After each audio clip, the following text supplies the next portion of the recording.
Now I would like to introduce our moderator for today's event. We are very grateful to have her participation and her leadership in this seminar. It is Her Excellency Ambassador Gloria Abraham. She's the permanent representative from Costa Rica to the WTO, and she will present some opening remarks. So Ambassador Abraham, we still have some attendees joining, but I think we have a busy seminar, a busy day to lot to get through. So let's pass it over to you to hear your welcoming remarks. Thank you.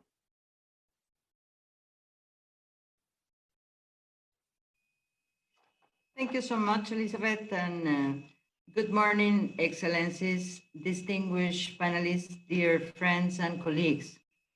First of all, I would like to welcome all of you to today's seminar on farmers' perspective on SPS Challenges of Sustainable Food Production and Trade.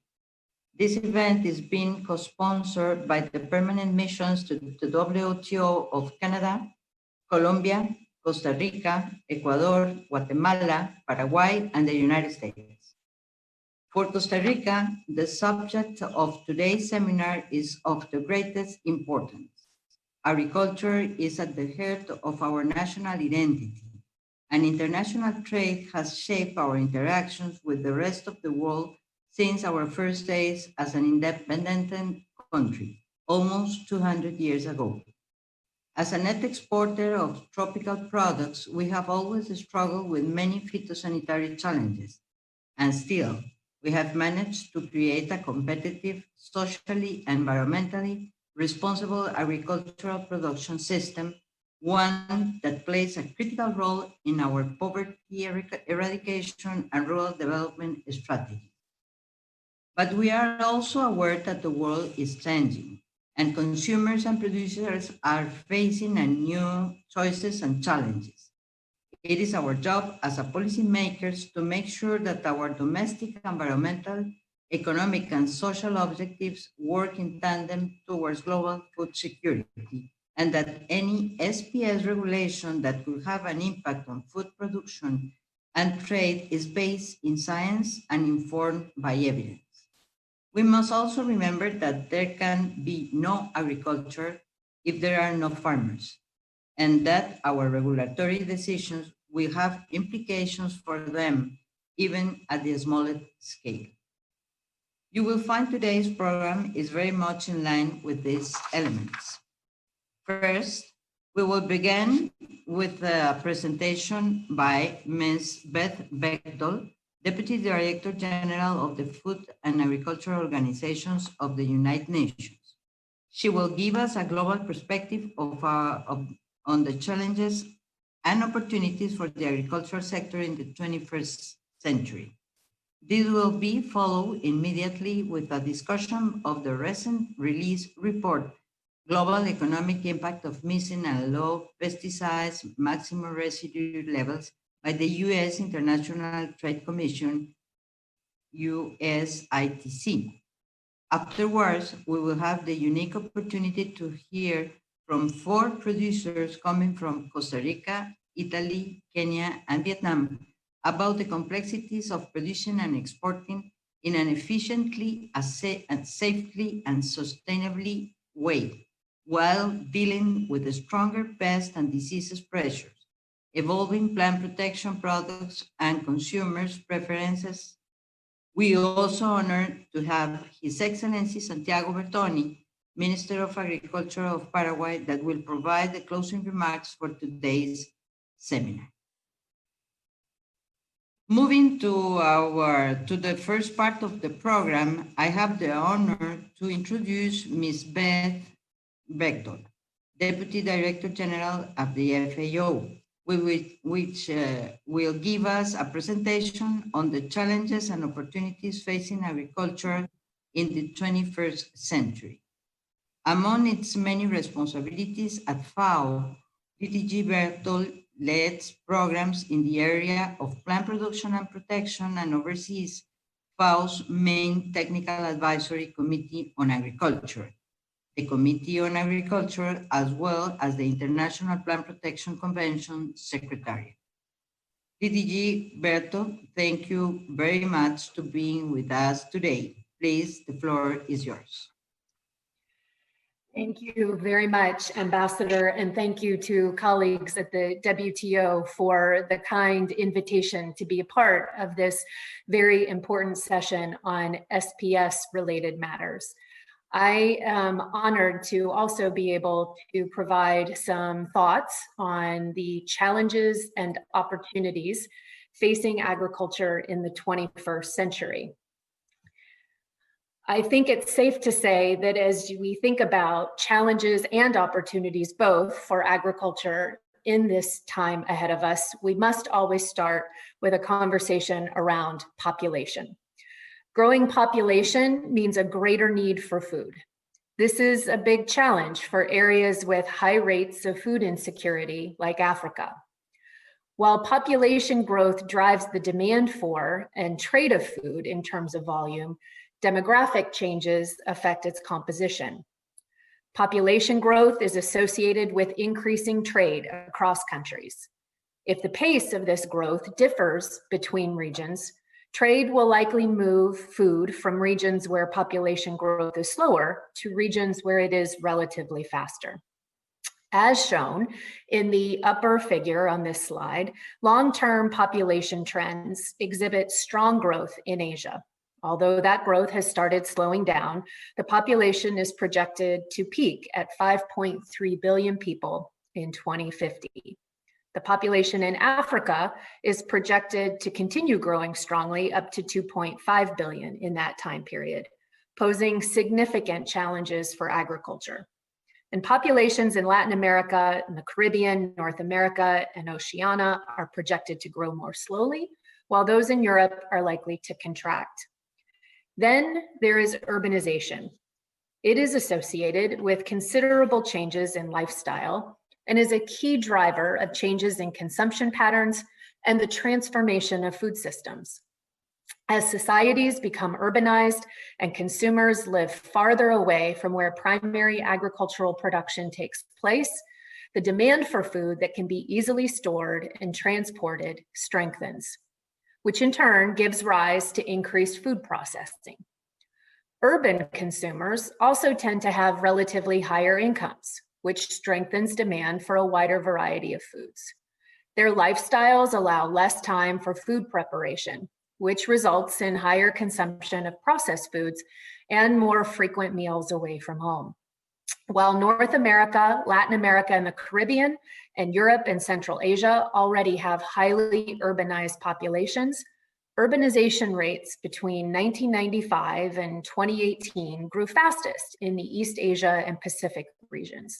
And in the relatively less urbanized regions of sub-Saharan Africa and South Asia, the share of urban population also increased, but at a relatively lower pace.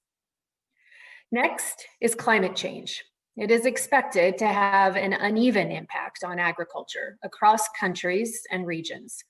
In the long term, climate change is expected to result in declines in agricultural production in large parts of Africa, the Middle East, and South and Southeast Asia. These declines are projected to be more pronounced in West Africa and India. In temperate countries that are mostly developed economies, higher temperatures may have a positive impact or effect on crop yields. This map shows changes in net trade positions. Regions that experience agricultural production declines are expected to increase agricultural imports. Temperate regions where production is projected to increase will export more. Net food importing countries in North and West Africa are projected to increase their net imports by 2.6 and 7.7% respectively. Most of the countries in sub-Saharan Africa will deepen their net import position as increasing temperatures erode their comparative advantage in agricultural production. By contrast, Canada, for example, a traditional exporter, will increase its net exports by nearly 22%.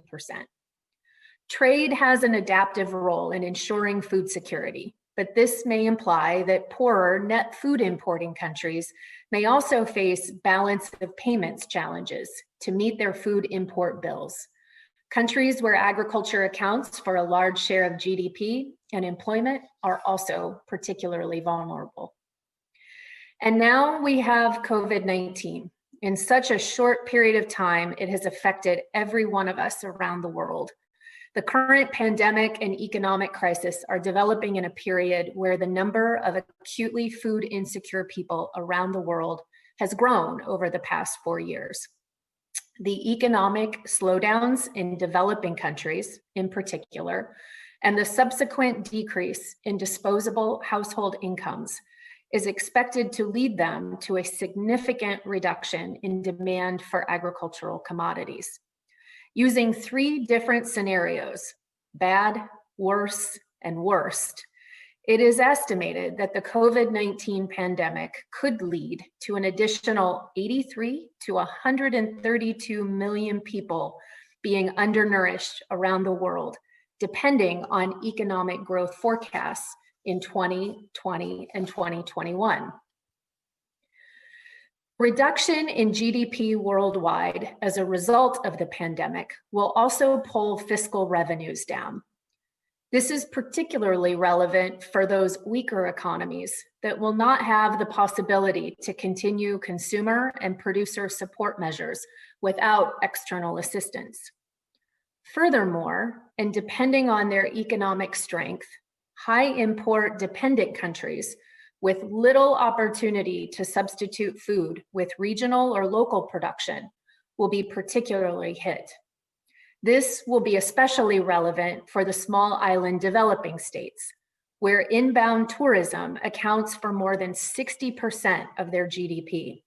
In fact, these countries also spend a large share of their earnings on food imports. And lastly, an overall reduction in income will also result in a reduction of purchasing power, which may then cause contractions in consumption patterns. Let's more positively turn to the opportunities or the solutions in front of us. Today, nearly everyone lives within range of a mobile telephone signal, regardless of owning a device or not. Digital technology applications can generate significant economic, social, and environmental benefits and accelerate progress towards achieving the SDGs. There are a myriad of examples of technology applications that promote access to information, particularly on prices, market participation, financial inclusion, food quality and safety, and ethical and sustainable practices. E-commerce platforms may also incite educated youth and women to remain in or return to rural areas, making an important contribution to social cohesion and overall family welfare. Blockchain technology, as an example, can build trust and promote transparency and thus increase the traceability of food throughout the value chain. Moreover, digital technologies can have a real impact in fostering trade flows and remove bureaucratic impediments. For instance, because of social distancing quarantines and travel restrictions during the COVID-19 pandemic, many countries have opted to streamline their trade-related procedures, for instance, in the SPS framework. This includes the acceptance of electronic certificates. And in this respect, the crisis could also be an opportunity to further boost digital solutions, thus supporting the further digital transformation of agriculture. At the same time, we must be mindful that digital technologies can entail risks and challenges. They can be disruptive, modifying or displacing current value chain activities and products. In many countries, accessibility can still be limited in rural areas, and rural women can be at a particularly large disadvantage. We know issues related to the ownership and use of data collected through digital technologies on farm have also raised concerns. And in the longer term, technology will also affect the demand for labor and wages. It will be important, given a number of these what-if risk-oriented scenarios, that we also consider how to mitigate that risk through smarter and more transformational partnerships. The private sector can help ensure that FAO and other organizations like ours apply modern science and technology and adopt innovative approaches when facing new situations and challenges. FAO and other global organizations can work with the private sector to ensure that innovative approaches are applied and brought to scale, and for leveraging the emerging opportunities for reaching a world free from hunger, poverty, and malnutrition. As scientific knowledge, technology, and food trade continue to evolve, effective governance is also required to respond properly to these changes. Food safety regulations, for example, need to adapt continuously to these new realities and to the changing consumer needs, preferences, and perceptions. In this regard, FAO analyzes and builds evidence on innovations for agri-food trade and supports countries to create an enabling environment that will let them adapt to digital trade and benefit from it. FAO hosts 2 global standard-setting organizations recognized by the SPS agreement, the Codex Alimentarius and the International Plant Protection Convention. Both demonstrate the importance of putting SPS standards and trade together, and that innovation can be game-changing to how we expedite trade while ensuring product safety. The IPPC e-Phyto solution is a prime example of how we can bring innovation and technology and the private sector to the table together to help countries ensure that the trade of plants and plant products flows faster and more efficiently, and still in compliance of IPP standards.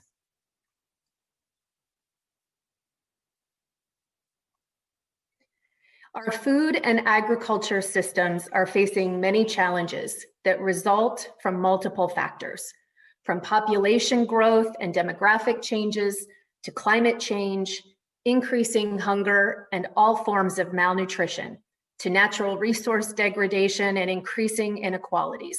And COVID-19 has aggravated the situation even further. These are complex challenges that require complex solutions. Trade is an essential enabler in fighting poverty and hunger and achieving more sustainable and resilient agri-food systems. It is recognized in the 2030 Agenda for Sustainable Development as a key means of implementation for achievement of the SDGs. In FAO, we have developed our own COVID-19 recovery and response program, highlighting 7 priority areas for action, one of them being on trade and food safety standards. In this regard, the harmonization of standards on the basis of those internationally agreed under Codex and the IPPC is of paramount importance. I should also like to stress again as I close the great potential of innovation in digital technologies in providing effective solutions to the challenges we are facing. However, we need a collective effort and new forms of partnership in order to leave no one behind, especially smallholders and producers in remote areas. Finally, before closing, I would also like to extend an invitation to all of you to attend an important FAO event that will be held virtually this Thursday, the 5th of November, where we will present the results of a recent study on the harmonization of national pesticide MRLs with Codex standards, using rice as a case study. It is a topic of great interest and closely linked to the theme of today's session. Thank you again for your attention and for including FAO in this highly important and timely event on SPS measures and sustainable food production and trade. Thank you again.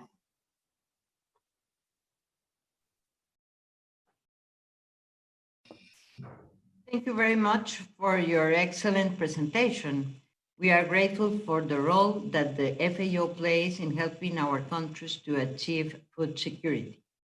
From your presentation, it is clear that the global nature of some of these challenges will require stronger international cooperation and dialogue using innovative approaches.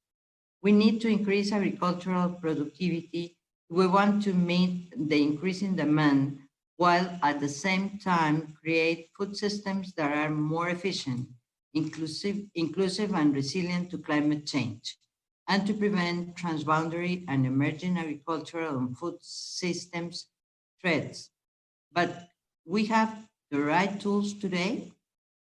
Are we moving towards more coherent approaches in light of these challenges? I will let our next speakers to try answer those difficult questions for me. Now, I will give the floor to Robert Ahern from the Office of the U.S. Trade Representative and Ms. Sabina Newman from the U.S. International Trade Commission. They will tell us more about the global and economic impact of missing and low pesticides MRLs, including a presentation of the findings of the US ITC reports on this issue. At the end of their intervention, we will have a space for questions and answers. You can send your questions to the email currently on the screen. Robert, you have the floor. Thank you. Good morning, good afternoon, good evening to everyone. Thank you for sharing your time with us today in this session. Thank you as well to Ambassador Abraham for her introduction and to Minister Bertoni from Paraguay. It's an honor and a pleasure to have you both here with us for this event. Thanks to Deputy Director General Bekdal as well for her thoughtful and inspiring introduction to this event. Finally, I would like to offer a special thanks to our panel members who, toward the end of this session, will bring seldom heard voices to this important conversation. As Deputy Director Bekdal indicated in her comments, and all of us are aware, populations are growing and feeding the world's population continues to be a challenge.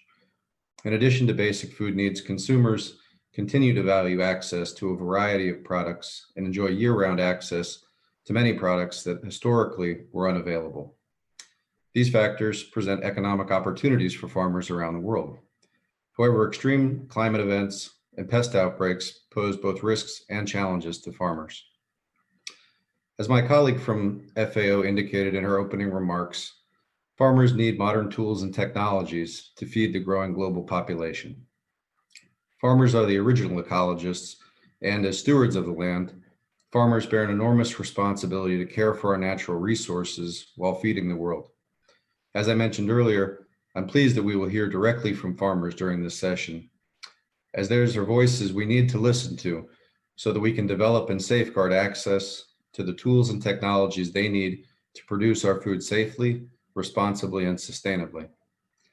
As you know, governments establish maximum residue levels, or MRLs, to ensure that residues from plant protection products, such as pesticides and fungicides, are not harmful to consumers if they're found on food.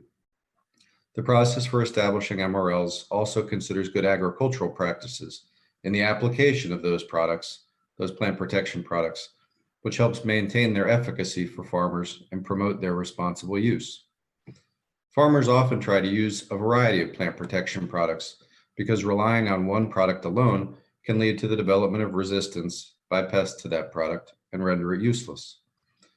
The Codex Committee on Pesticide Residues is the body of the Codex Alimentarius that establishes internationally agreed upon MRLs through a robust, independent, science-based process. The Codex process prioritizes human health and utilizes rigorous, independent methodology to assess toxicological and residue data in setting their MRLs. However, some countries establish MRLs that are considerably lower than Codex MRLs, or do not recognize Codex MRLs or the science-based MRLs of other countries when an MRL is not established in their own country. Those who follow or participate in the SPS committee know that serious concerns have been raised in the committee over the past several years around pesticide MRLs. These barriers are increasingly important due to their economic impact and their effects on producers, so much so that the SPS committee developed an entire section of recommendations on MRLs for plant protection products in the recently adopted fifth review on the operation and implementation of the SPS agreement. Within the United States government, the United States Trade Representative was interested in gaining a greater understanding of the existing and emerging challenges to the current international and country-specific frameworks for pesticide MRLs, particularly in major markets, and a better understanding of whether these frameworks provide adequate support for agricultural trade. With this in mind, USTR requested a report from the United States International Trade Commission, an independent, nonpartisan federal agency that would include information and analysis regarding the economic impact of missing and low pesticide MRLs on farmers in countries representing a range of income classifications, as well as the United States. We were specifically interested in the costs and effects of MRL compliance and non-compliance for producers, such as those associated with uncertainty in planting decisions, segregation of products, crop protection costs, yield implications, storage issues, product losses, and MRL violations and related consequences imposed by importing countries. The report is available to the public, and we are working to get it translated so that other countries can benefit from this comprehensive study as they work to address their own MRL issues. In the meantime, I'm pleased to introduce my colleague from the USITC, who's here with us today to present key aspects of this report.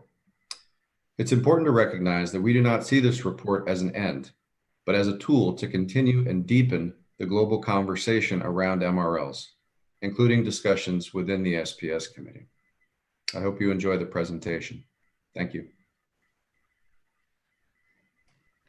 Good morning. I'm Sabina Newman, and I am leading the USITC report on the global economic impact of missing and low pesticide maximum residue levels.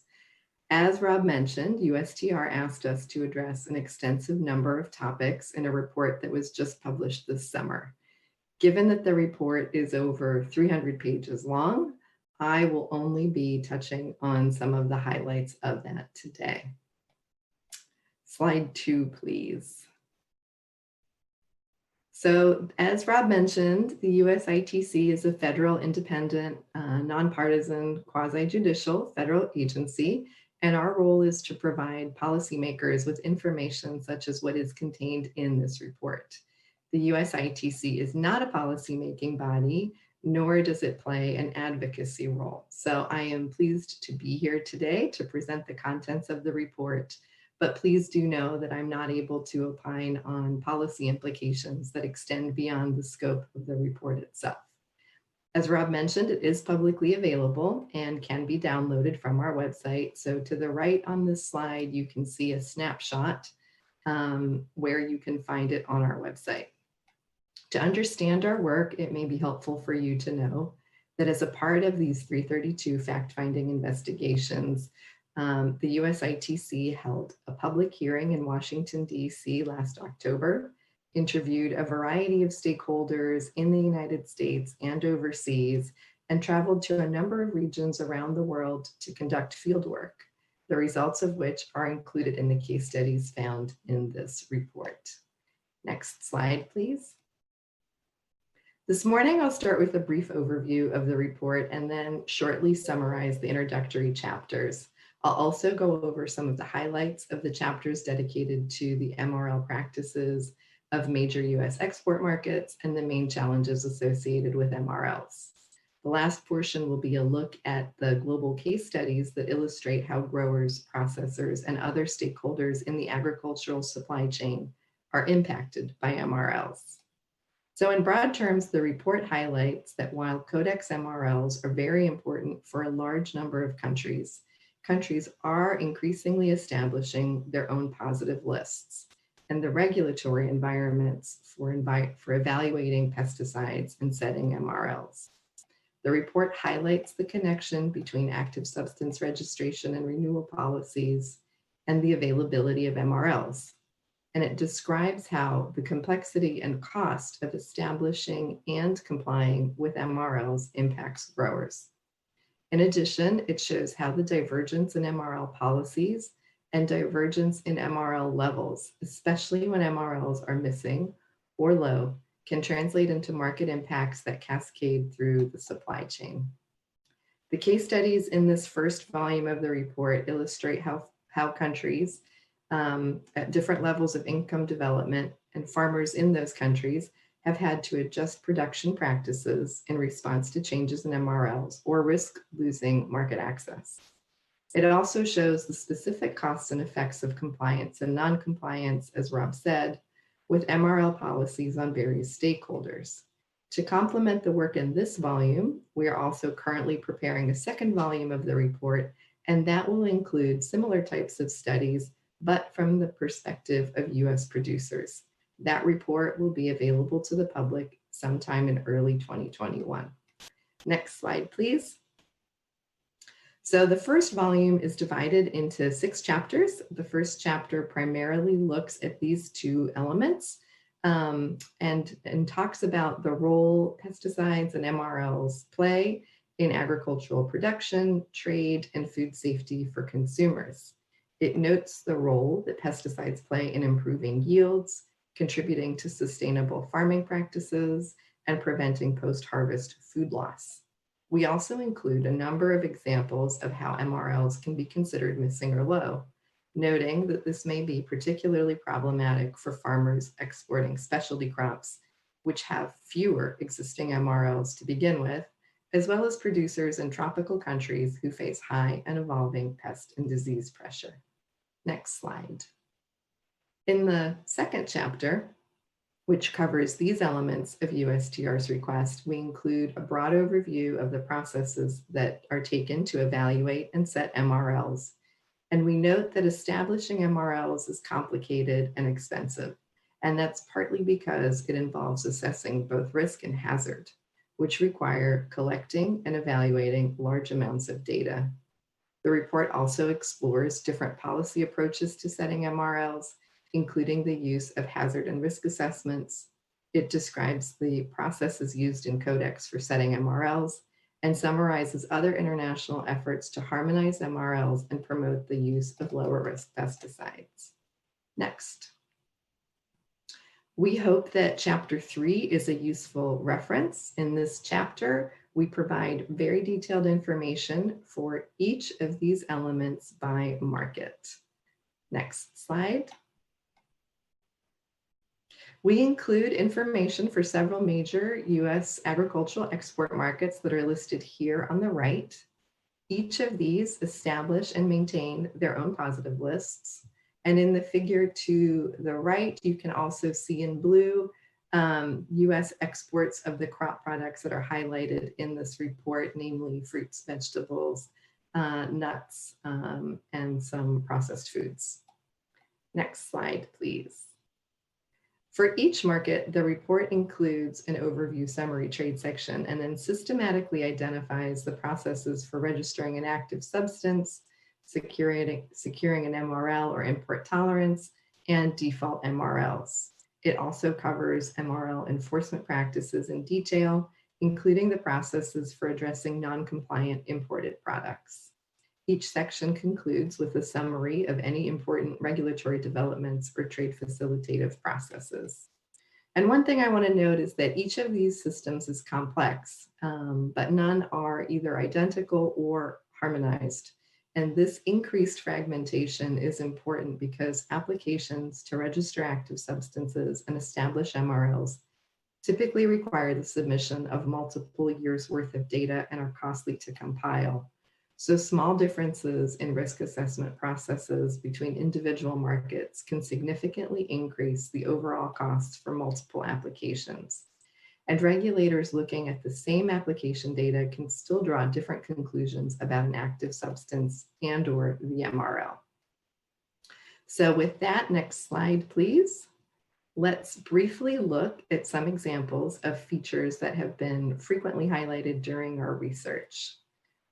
Australia was repeatedly identified as having some uniquely trade facilitative practices. Not only does it open its MRL lists annually for feedback, but it also considers the trade impacts for MRL proposals.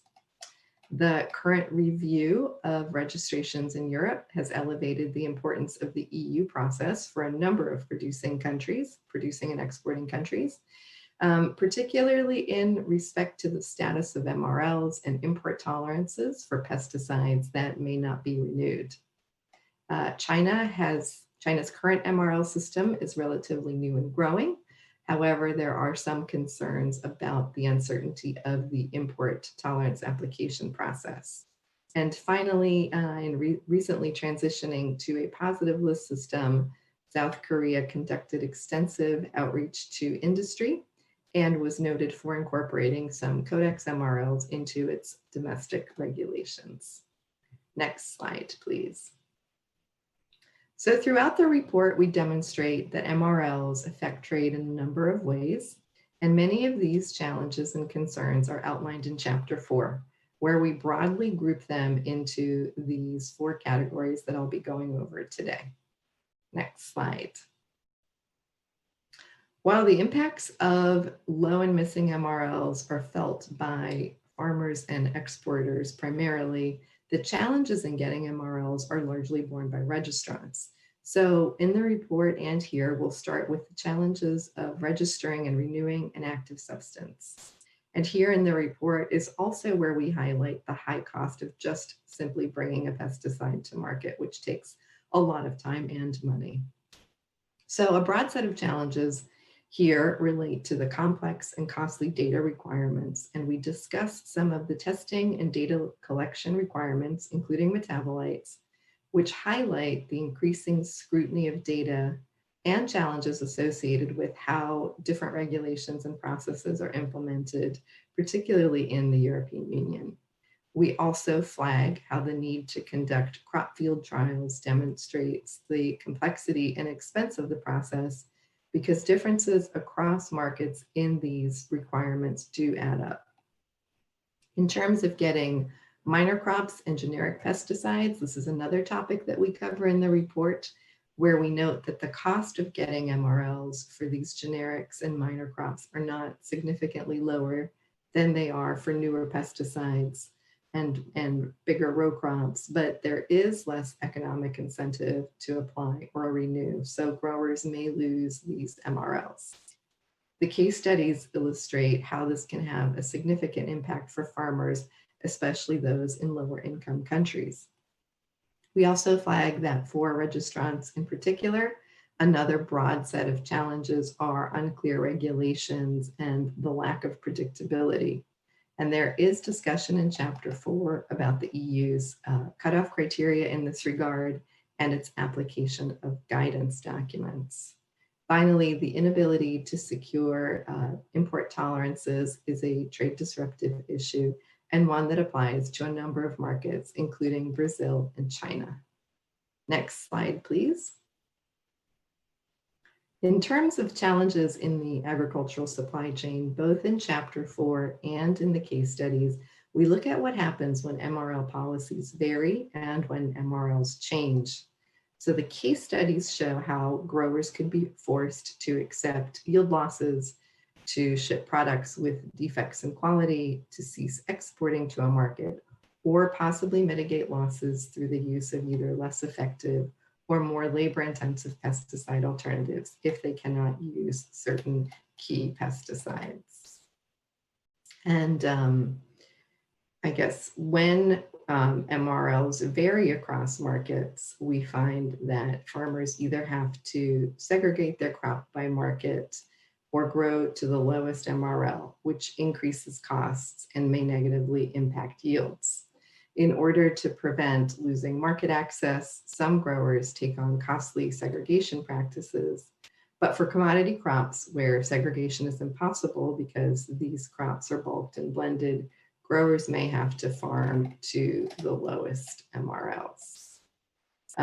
If they do not or cannot change their export markets, many growers have to either change pesticides or pesticide use patterns. But in many cases where growers may not have access to alternatives, that's problematic. And where there are alternative pesticides or alternative farming methods, that is often costly. In addition, in some cases, major markets may lower pesticides, may lower MRLs for several pesticides that substitute for one another, all in close succession.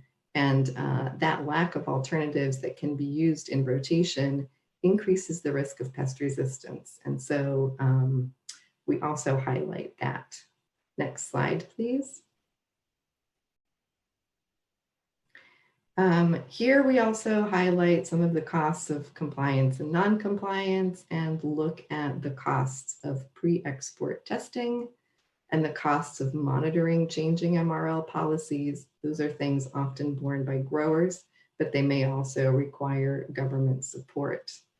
And finally, we discuss the costs of non-compliance, namely the costs of MRL violations, and note that violations may result in financial losses, increased testing frequency, and potential reputational impacts, not only to the farmer or the sector, but sometimes to the entire exporting market. Next slide. All right, the costs and effects of missing and low MRLs. So we provide a number of case studies and have been asked to include quite a lot of detail, as you can see in these elements. And we do this from the perspective of non-US producers, particularly those in tropical climates with high levels of pest and disease pressure. Next slide. So the report reflects the experiences of a range of countries at different levels of income. And as you can see on this chart in the middle, we have countries ranging from lower middle income to high income. You can see that there are a number of regions globally represented within the case study discussions in the report. And as you can see in the last column, the report also covers a wide variety of crops. I will be namely presenting on those topics marked in bold: Costa Rica's banana sector, Kenya's French bean sector, Peru's mango sector, and some broader stories on coffee, grains, and oil seeds. So all of these case studies look at the impact of MRLs in a number of markets, but many are about the EU, and that's partly due to the size of that market and its importance as a leading export destination for many of these producers. It's also partly due to the fact of the recent pesticide activity in the EU. Next slide, please. So what we found is that the costs and effects, next slide, please. We found that the costs and effects of missing and low MRLs can depend on factors that broadly can be categorized into these three groups and are a function of the characteristics of the producing sector, local pest and disease pressures and climatic conditions, and the availability of crop protection products. In terms of the first one, you'll see discussion in the report about factors such as the size of the farm, the degree of vertical integration in the sector, their export market profile and dependence, and the sector's ability to change and adapt farming practices. For example, small farmers are much more likely to be negatively affected and can even go out of business as a result of MRL changes. Sectors with a lot of diverse, small shareholder farms also tend to require additional support from government and other groups. The best examples of effects on small farms comes from our Kenya case study on French beans. The report also notes that sometimes highly consolidated sectors struggle a bit less with helping farmers respond, which is best seen in the coffee case study. Next, we find that the costs and effects of MRL changes can also vary and depend on pest pressures, which are related to the climatic conditions naturally present in a growing region. We noted that changes in climate patterns make it more difficult to adapt to MRL changes, such as in bananas, and that high natural pest pressure can make very low MRLs unworkable, for example, in the case of avocado, mangoes, and table grapes. Finally, how a growing sector will be affected is also variable depending on the availability of alternatives, which is especially problematic for minor crops. Post-harvest fungicides are a category of pesticides for which some key markets have recently lowered MRLs for several products that are alternatives for one another. And as a result, growers here report that they are running out of fungus control options. In the absence of chemical alternatives, Growers may also attempt to mitigate costs with other parts of integrated pest management systems or other products. But this may also raise labor costs or have unanticipated environmental effects. And we discussed that in bananas, mango, coffee, and grains. Next slide, please. So the next couple of slides will be really focused on the specific case studies we cover in the report. Bananas are a fast-growing perishable specialty crop that is very vulnerable to a number of disease and pest infestations since they're typically grown in the tropics. This case study focuses primarily on producers in Costa Rica because pest pressures there make challenges presented by low MRLs particularly acute, but bananas are an important export crop for many tropical countries, and other countries are mentioned in the case study itself. Bananas are an important source of rural employment, particularly in areas of Costa Rica where there are fewer other industries. Banana production there is vertically integrated and not segregated by market. Because the EU accounts for about 55% of the global banana market, and because its MRLs on bananas are considered to be the most restrictive by industry members, most Costa Rican banana production is structured to conform to EU MRLs. As a result, Costa Rican banana producers face potentially major effects from some pending changes in EU MRLs. And the industry there is particularly concerned about losing several fungicides that are alternatives for one another, as well as some insecticides that are important to modern pest management practices. Growers are particularly concerned about losing access to key fungicides used to control black sigatoka, and those are chlorothalonil and mancozeb, for which MRLs are expected to be reduced in the EU in 2020 and 2021, and for which there are limited alternatives. In addition, growers are concerned about EU MRL changes for the major insecticides used in banana production to control scale insects and mealybugs, where the EU MRL on buprofizine was reduced to 0.01 last year, and its alternative, chlorpyrifos, is expected to soon default as well. If the MRLs for all of these fungicides and insecticides are lowered before alternatives can be developed, the industry reports that banana farming for the EU market in Costa Rica may no longer be feasible, as yield losses would become so high as to make production in the country cost prohibitive. In addition, many small farmers would be pushed out of operation as well.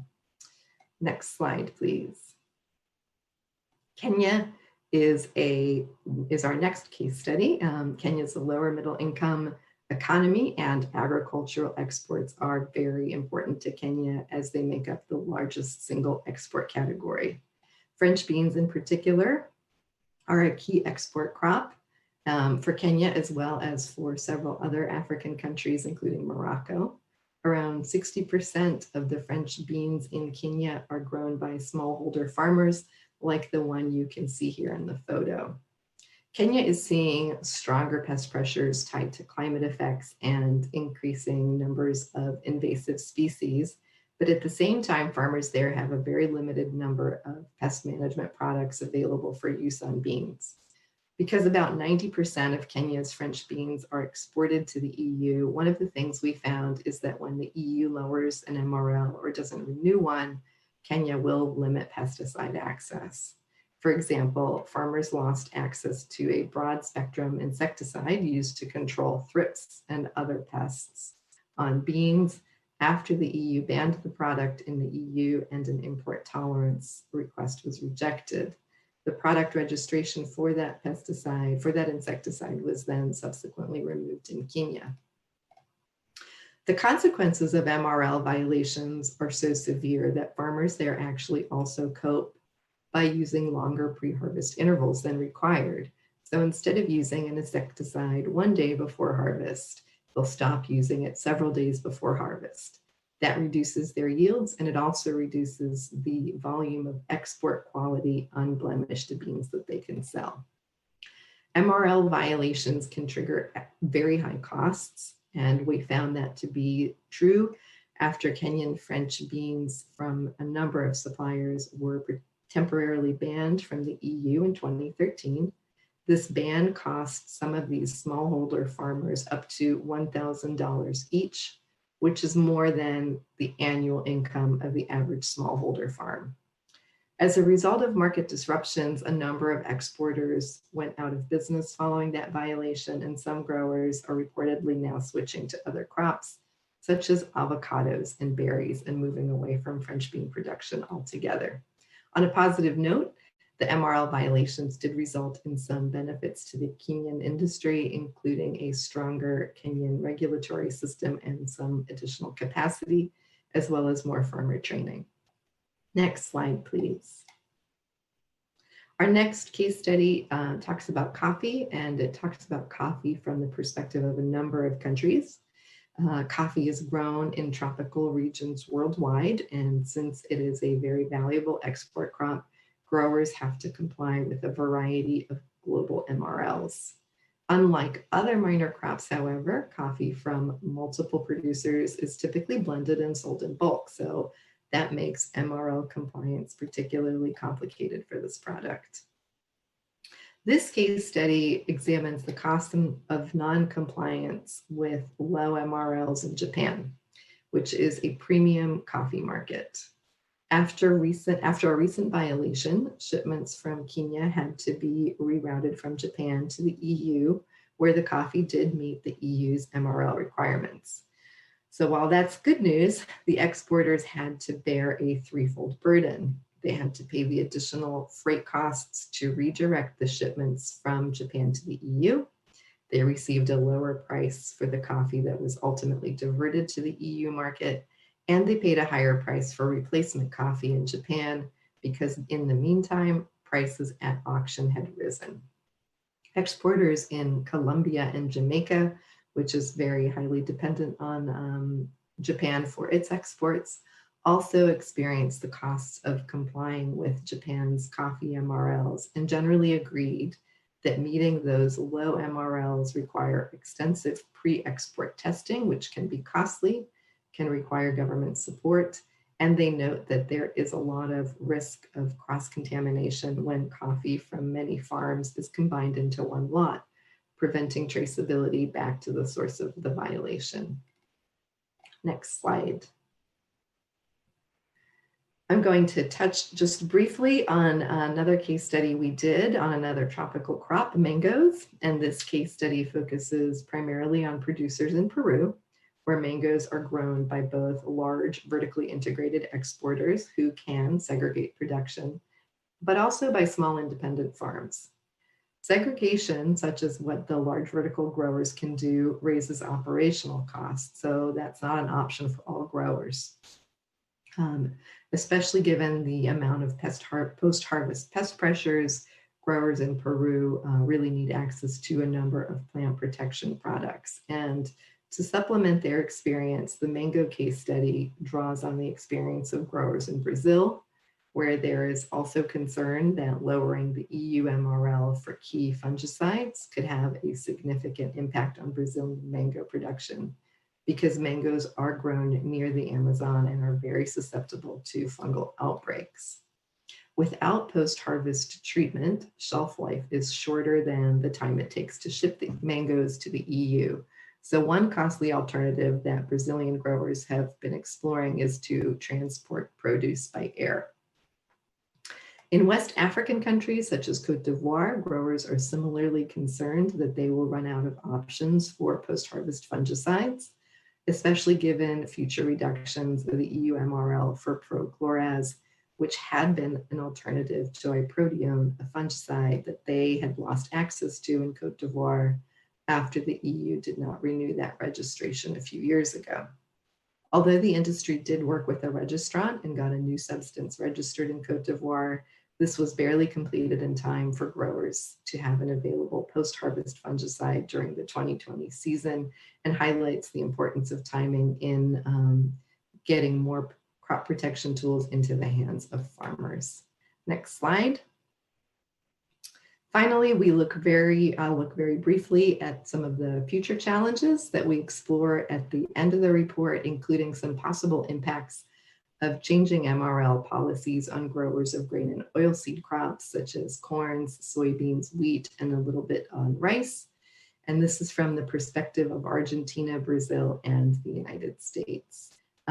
Because of the structure of the entire supply chain, where grains and oilseeds are often sold bulked and blended, importers are not able to trace the product or a potential MRL violation back to an individual farm. Because of that, growers would have to ensure that their product meets the lowest global MRL. And there is concern within these industries that future changes in MRL policies could pose a significant challenge to growers, with possible consequences including yield loss, rejected shipments, and higher costs for producers. Next slide. With that, I want to thank you for listening. It was an honor to be here today, and I'm very appreciative of this opportunity to speak to you. Thank you very much.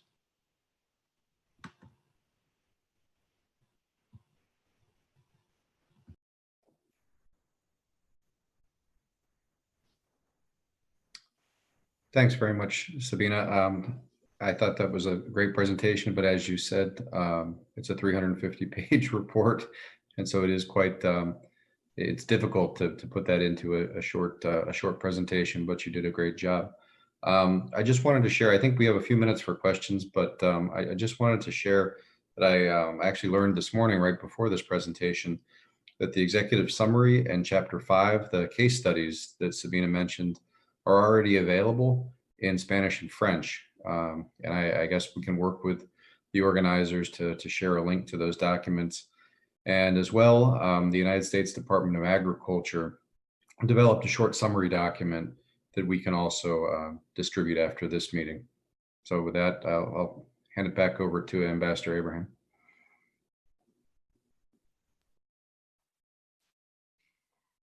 Thank you for your presentation, Dr. Ahern and Ms. Newman. I will proceed to read some of the questions we have received. One remark, we have received some questions regarding the FAO seminar.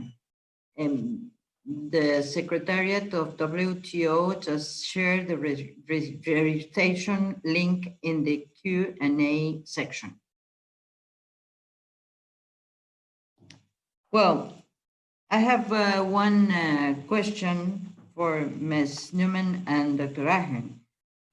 If you like to comment assessing the economic impact of low pesticide MRL seems very challenging. In some cases, the main economic risk lies on the access to alternative substance, which in some cases might also be subject to low MRLs in the near future. To have that kind of global perspective might require an analysis based in the entire production system instead of the impact of individual substances. For your experience, how often are producers and agricultural authorities engaging in that kind of assessment? How prepared are we at the global level?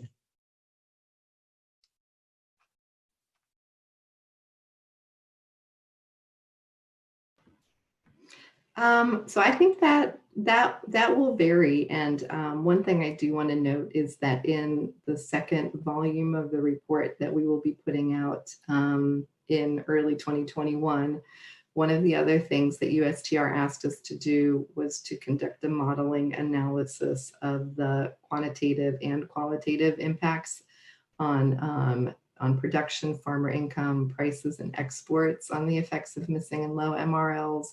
So if you bear with us in a couple of months, we will have some quantitative numbers to share in that regard. But I do think that there is definitely negative effects and consequences to MRLs on trade flows. And just to quickly comment, there's not a lot of work on it. And that specifically is why we made the request to USITC. We spend a lot of time talking about this issue, but we thought that it was very important to have an independent analysis specifically to address those sorts of questions. So it's an excellent question, and there's quite a bit of work that needs to be done.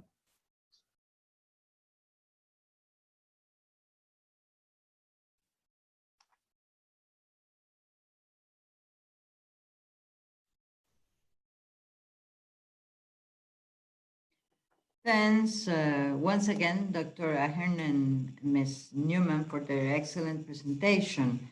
I'm encouraged to know that our trade policy makers now have access to such comprehensive evidence-based study on the issue of MRLs, and that is only the first of several volumes.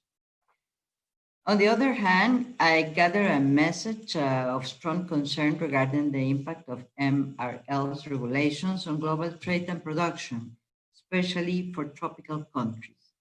Farmers exporting minor or specialty crops, lower income countries, and farmers dealing with increasing pest pressures, resistant to pesticides, and shifting climate patterns. The FAO presentation has already shown that these challenges are global, and we will need to find solutions if we want to feed and feed properly our growing global populations. So, are our farmers ready? In the next section, we will ask for farmers from Costa Rica, Italy, Kenya, and Vietnam, with different crops, climates, productions, methods, and cultural and social characteristics about their businesses, their SPS-related challenges, and the regulatory and technological tools they have available. Each producers will have 10 minutes to introduce themselves and provide their perspective of this topic. We will have then a Q&A based on questions submitted by email for your audience. Before I introduce our first panelist, I would like to remind our audience that the interpretation is available at the lower right corner on your screen under the global icon. I will first give the floor to Mr. Sergio Laprade Coto. He is the Environmental and Social Responsibility Coordinator of the National Banana Corporation, Corbana, from Costa Rica. Mr. Laprade is joining us directly from Costa Rica at 4 a.m. Thank you for that. In the morning.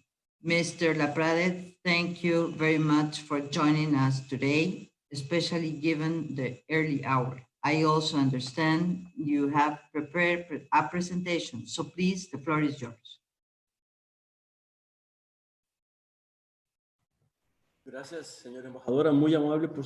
Thank you very much, Madam Ambassador. Thank you so much for your kind words, and I'm very grateful for being a part of this activity. Thank you to all the panelists.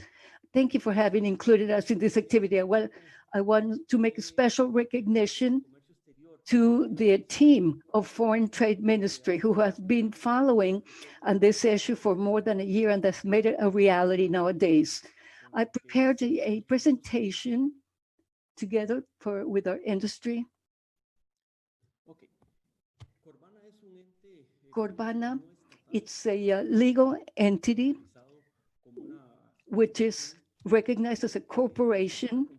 In Corbana, there are 3 different entities that converge: the government, also public banks, and banana producers. It's, I believe, a unique organization in the world. We have different work areas. We have research and technical in research and study, which is very important. And also that's the area where I work, and other areas such as administrative and other areas. Therefore, Corbana represents the Costa Rica banana sector. In Corbana, we have independent producers and also companies that perform other type of work around this industry. Where do we produce banana? Costa Rica produces about 90% in the Caribbean side of the country, but less than 1% is of the national territory is devoted to production of banana. At the international market, we supply 20% of the fruit that goes into the U.S. market, 25% of the EU market, and 20% in other places. We are the 3rd Latin American exporter, or banana exporter in Latin America. So what is the importance of our industry? Well, banana for the Caribbean is 40,000 direct employment and 100,000 direct employment. 75% of the workforce in the Caribbean is employed in banana production. Under our social responsibility project, this is a very small, we have conducted, as you can see on the upper left corner, we have some schools that we have in indigenous areas where the enrollment increased recently. On the right side, we have children who receive school supplies every year. And on the lower side, you can see the construction of a dam, which has helped the banana production, not only to protect the banana cultivation, but also for transportation. In the environmental area, for 28 years, this committee has been in existence for 28 years. It's a self-governing, self-regulation committee for issuing environmental standards. And we impose high environmental standards. That's why 99% of our areas is certified under either a domestic or international standard. On the left side, you will see our national standards, and to the right, you'll see the international standards. We work under good agricultural practices where we apply those according to the label. There is application based on technical recommendation. We have also occupational health standards, and which also pesticides registered in Costa Rica have to be approved for the destination market. As I mentioned in the beginning, as far as research and development, we are focused on the production or the research of alternative products. Here you can see a plantation that has been invaded by a pest. So we're working in the area of biological products. But this is a very important process that we've been working together with FAO. So we're developing a methodology to lower our carbon print and water footprint. And this is also found on our website. Our industry is aligned with the CO2 reduction objective. Last year, our industry obtained recognition for its efforts in reducing CO2 emission reduction. Our industry nowadays have about 12,500 hectares of protected forest. And in the last 5 years, more than 307,000 of gases have been compensated. What challenges do we have? There is a new disease for us in Latin America, which is causing a lot of harm. It's a disease that doesn't have a cure. And unfortunately, last year, that was one of the main focus in Latin America. And now considering with COVID-19, as it has been mentioned, it has been a major challenge for all the industry to be able to adapt to new conditions to produce and pack banana in a safe manner. However, it's important to underline that we haven't lost a single job in our industry. Very well, so what's going on with the MRLs, which is a matter of interest to all of us? The US speakers spoke about this, and I want to give you a very simple example. A shark is a danger, but swimming with a danger is a risk. So the MRLs must be disseminated as a danger, not as a risk. It has been mentioned that both the EPA in the US and the Codex determine the MRLs based on risk. There are WTO members that establish them based on danger. Where did this come from? Well, Regulation 1107 of the EU of 2009 is what facilitates the registration of pesticides in the European Union. The plan, this has replaced the concept of risk, of danger, to define whether or not a substance can be approved. However, the regulation 396 of 2005 establishes that the maximum limits of residues does not contain a concept of danger. Therefore, the risk assessment remains legally linked to defining a maximum limit of residues. This has to do with the definition of the concept of a limit. Another problem that we have is that there is no relationship between the time of registration of new products and the bans. Registering a new products takes more than 5 years, whereas the provisions take about 6 to 9 months to come out. And then the WTO notifications, do not give us too much of an opportunity to discuss the discussions. However, as I mentioned before, the default tolerances are being defined without scientific evidence. They're only going to the detection level. The only criterion is danger. We feel as an industry that they are introducing obstacles to international trade, and this is not inconsistent with GATT 47 and with the agreement of the application of sanitary and phytosanitary measures of the WTO. This is an example of a product that recently had the MRL reduced, and what is mentioned is that the lowest level would have to be measured by a laboratory. It could be 1. Here, they're not applying science, as it was mentioned before.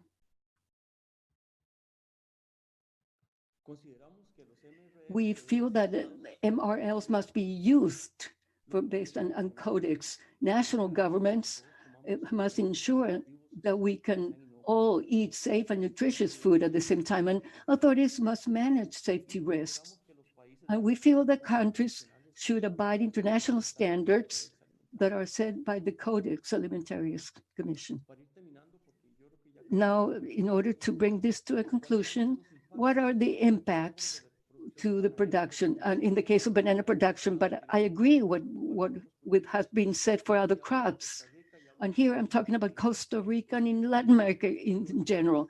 By imposing restrictions on MRLs, we have been inviting more pests. We're going to have resistance problems, and also the costs are going to be rising, and there will be decreasing yields, loss of area, and consequently, there will be loss of jobs. That's all that I have. Thank you very much for your attention.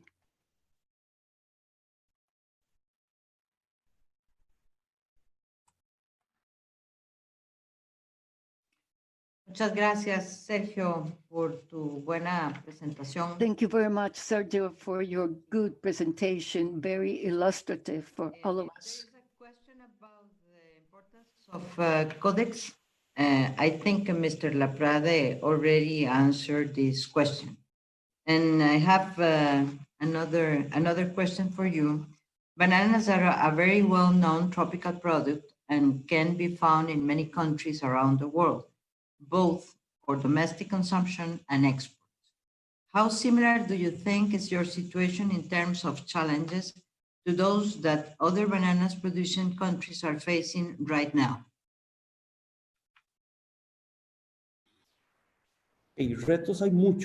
Well, challenges, there are many. As I said in the beginning, at least Latin America, we have a major challenge in that we are trying to keep other users to go into other countries. Another issue that we face nowadays is the decrease of MRLs, is that it's limiting the use of products. We have another example, which in the short term, we hope that MRLs can be also affected. And another point that I will touch upon is Latin America is certification, where there is more demand and also prices will be decreasing for us, which does not really correspond to many of the international policies that are discussed. There are more demands and prices are lower for the producers. I don't know whether I answered your question or not.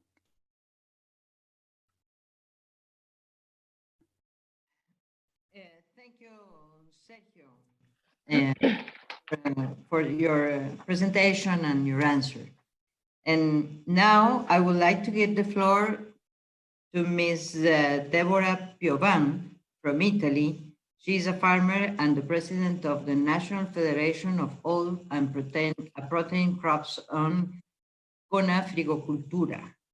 Ms. Piovan, have you the floor? Thank you. Good morning.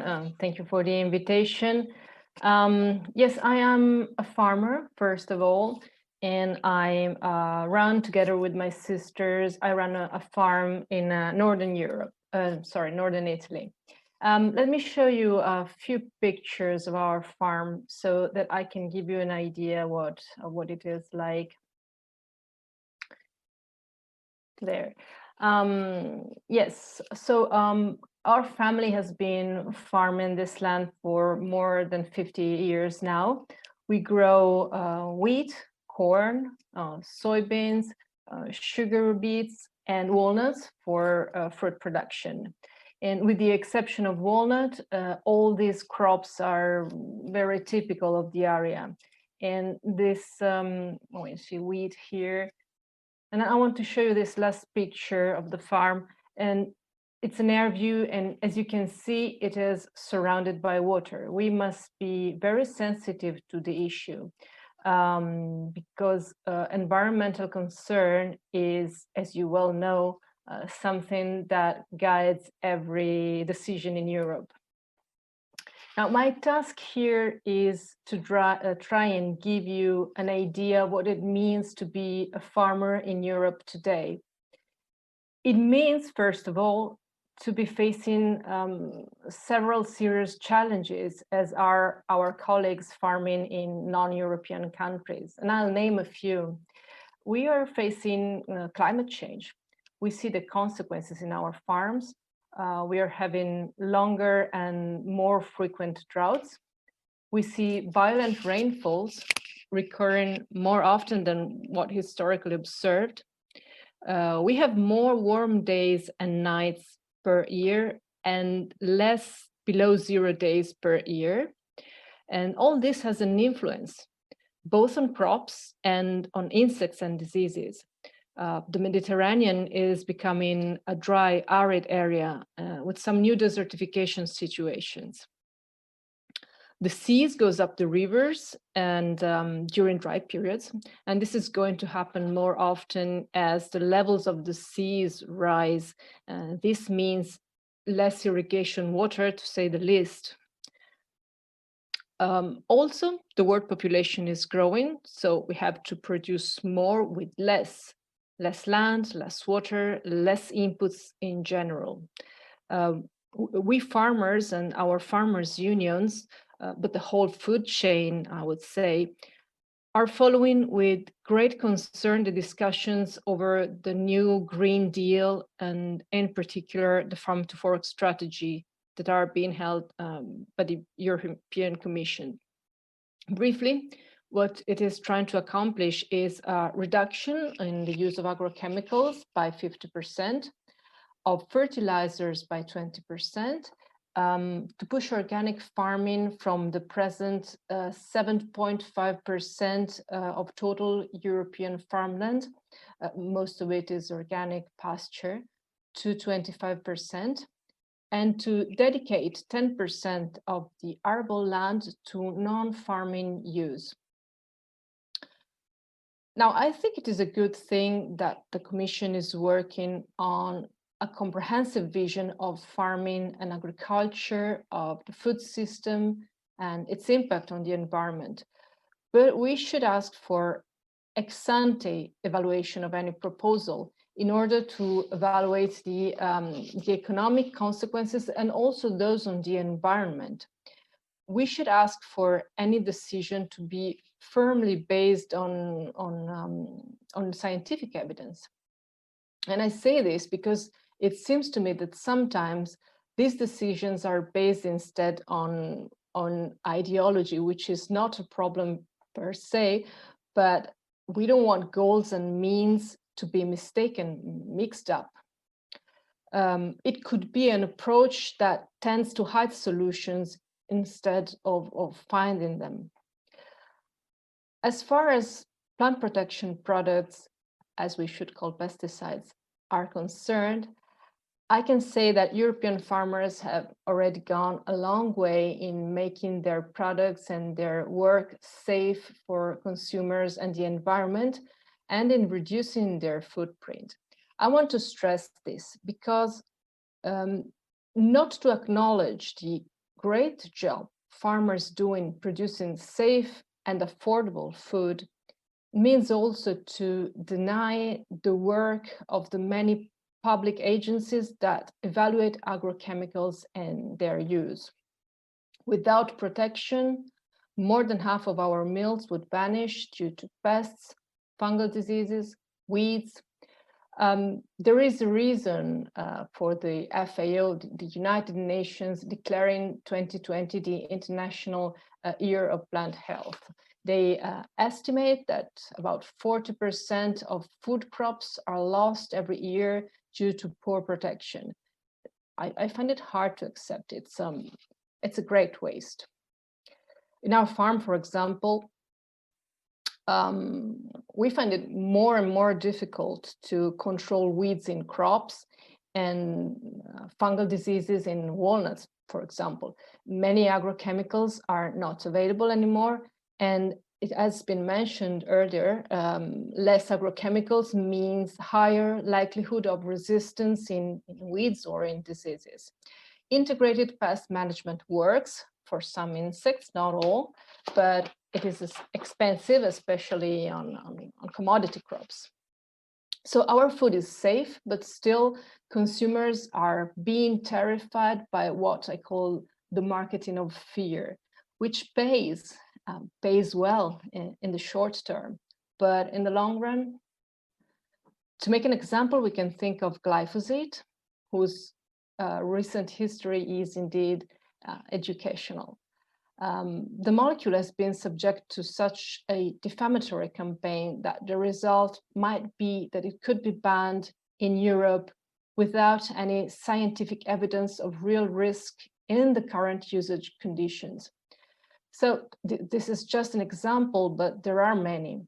So the result is that we are accepting waste to avoid protection because we are afraid of anything chemical, notwithstanding the strict regulatory process and framework pesticides are managed with. It must be said that this has consequences for the environment, for consumers, for our imports, for our self-sufficiency. There are scientific papers that prove this. I recently read an article published on Nature that expresses worries for the farm to fork proposals regarding their negative impact on the environment, not to mention the impact on farms, on our competitiveness. Of course, agrochemicals are one tool, together with others, including crop breeding, biotechnologies, digitization, and integrated pest management. But we are not granted full access to the tools that innovation and research offer. I am thinking of biotechnologies applied to crop breeding, how useful they could be to help answer the challenges of environmental and economic sustainability. But at the moment, the legal framework regarding biotech crops is complicated in Europe, as you are aware, I'm sure. Here again, consumers, electors have been terrified for years in relation to anything that refers to genetic modification. And the consequences now are that any policy is driven by fear instead of evidence. We need scientific advice in guiding decisions, or the consequences will be severe, also in terms of food security. So in the face of all the challenges we are facing, when we should be granted access to any available tool to produce more efficiently.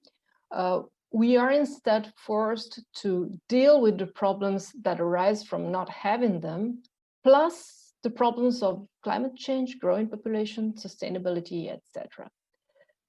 This affects our lives in the end, as we are entrepreneurs and we want to live of our work. And I'd like this to be a takeaway message.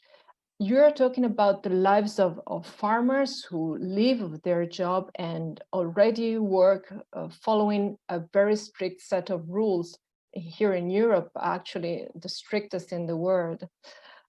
This is particularly important. I realize that we Europeans tend to set a standard for other countries. The policies we implement set benchmarks with their requirements. We have a responsibility in choosing what tools we use to guide our decisions. There are consequences, both in choosing which tools we want to use and which we don't want to use. It's a matter of respect, if anything. So to conclude, I am realizing that the direst challenge of all is that of communication, of the relationship between society and the production of its food. Communication, the sharing of goals and challenges are the only way to involve society in the process.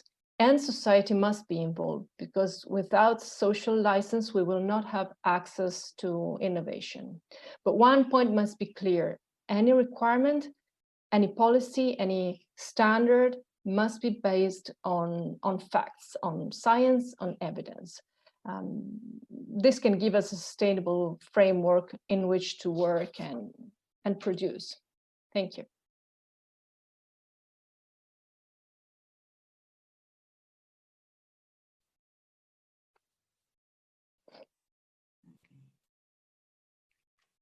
Thank you so much for sharing your experience with us today, Ms. Piovan. I have a question for you. European producers and exporters from third countries are having the same challenge in terms of communication, getting science-based, accurate information to the consumers. How can policymakers help you, the farmers, to get the message to the consumers in need to the scientific facts? Thank you. It's a very interesting and very important question. To answer is complicated. I find that the first and most important thing to do is to share our problems and share the possible solutions in order to show the consequences of adopting new technologies or not adopting them. Show them to society. If we show what we could do and what's the benefit of using plant protection or using biotechnologies, maybe we can share with society the problems we need to solve and the possible solutions that are on the table. We should try and make society more responsible for their demands and the regulations they impose on food production. To produce food is not a matter regarding farmers only. It regards the society as a whole.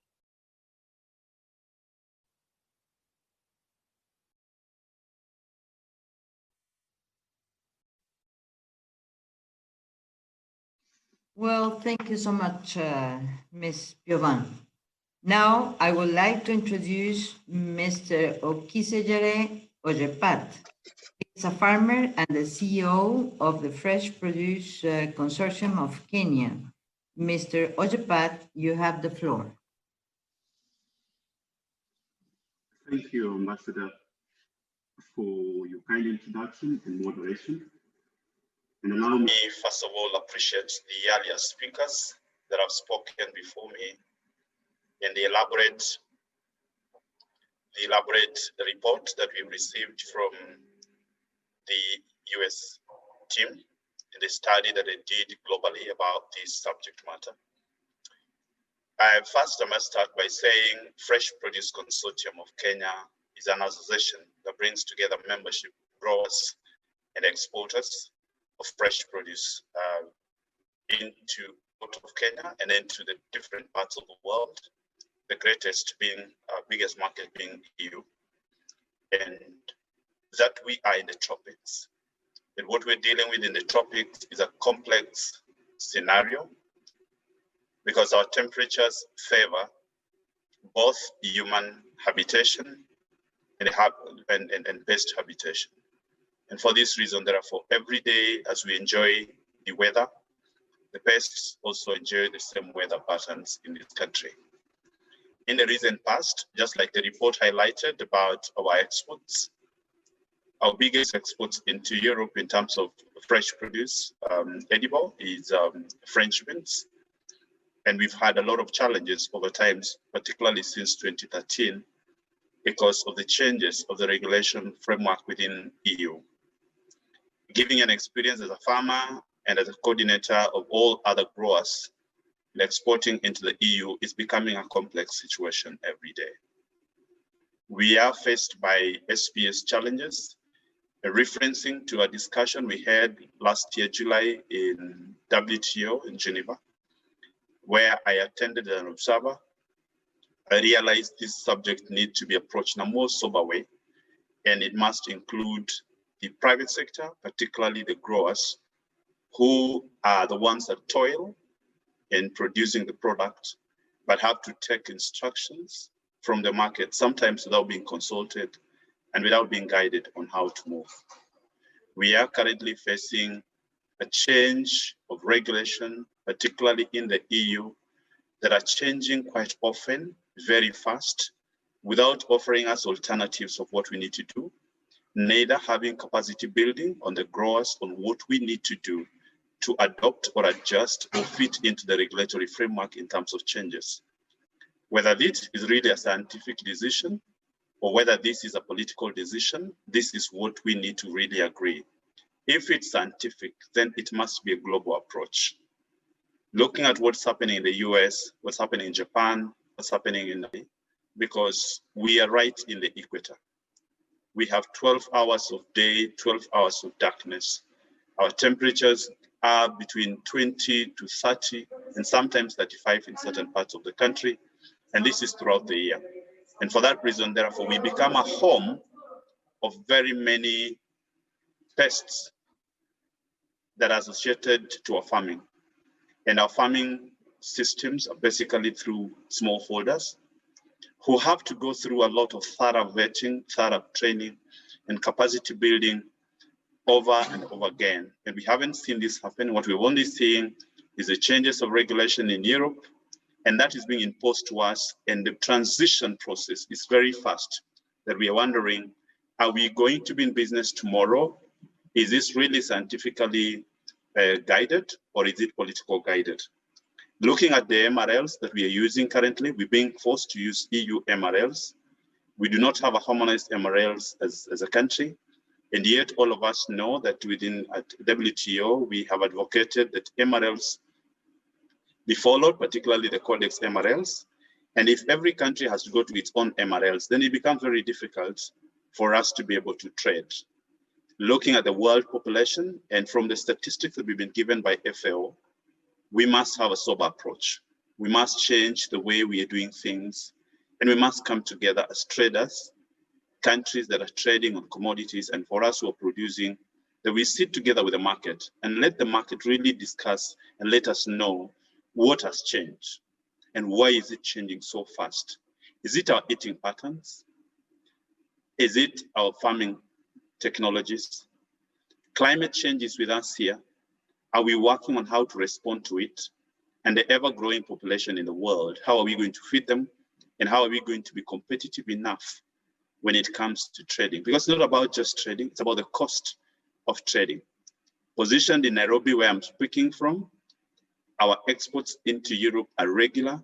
The cost of production is growing by day. And that is going to make Kenya uncompetitive in the marketplace unless we have a sober conversation and agree that there's certain things that we do not need to rush to, and we need to go and review the way the regulatory framework is being done in Europe particularly, because I strongly believe that a risk assessment is more important than a hazard assessment that Europe has chosen to adopt against the rest of the world. And I think it's important that Europe sits together. And I'm glad that FAO is represented here. We need to look at it in a very sober way.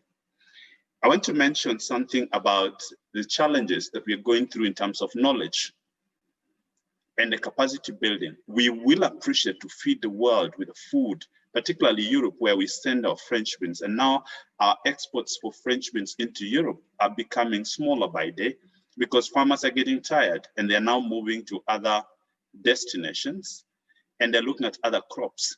And yet this is not what we envisioned earlier. Can we look at how we do capacity building of growers, leave sensational movement?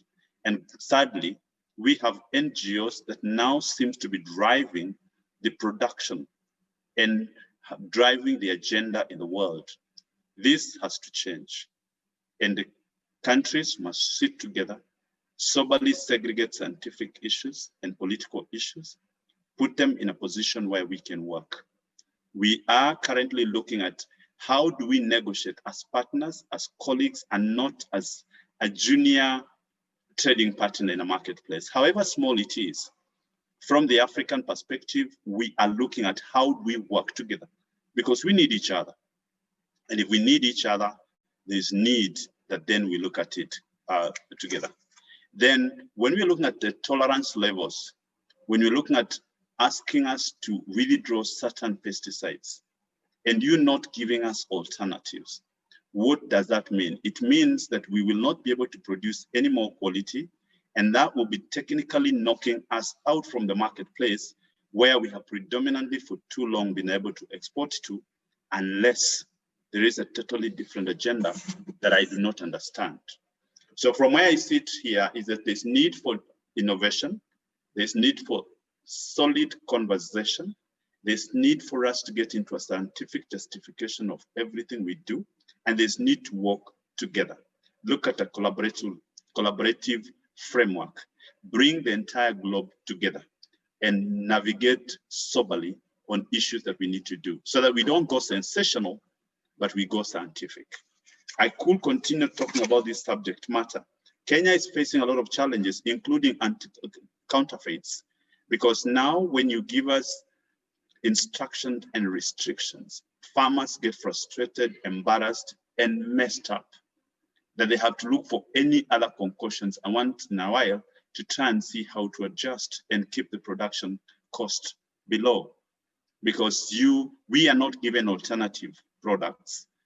And the process of registration and withdrawal of pesticides in Kenya is so elaborate that we need to soberly navigate. So on behalf of Africa and on behalf of the smallholder farmers that I represent and that I work for, and as we do export and as we do our businesses, it's critical that this message is clear.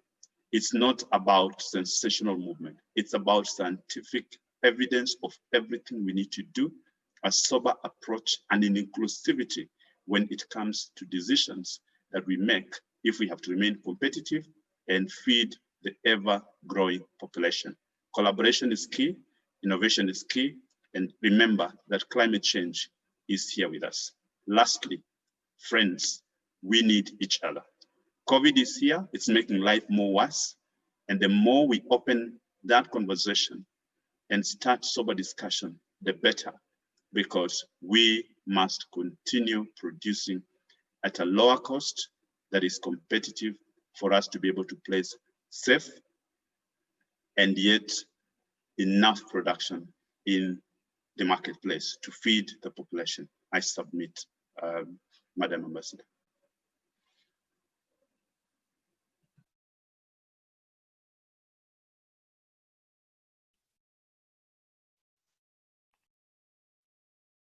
Thank you so much for the enlightenment presentation and strong messages, Mr. Ojipat.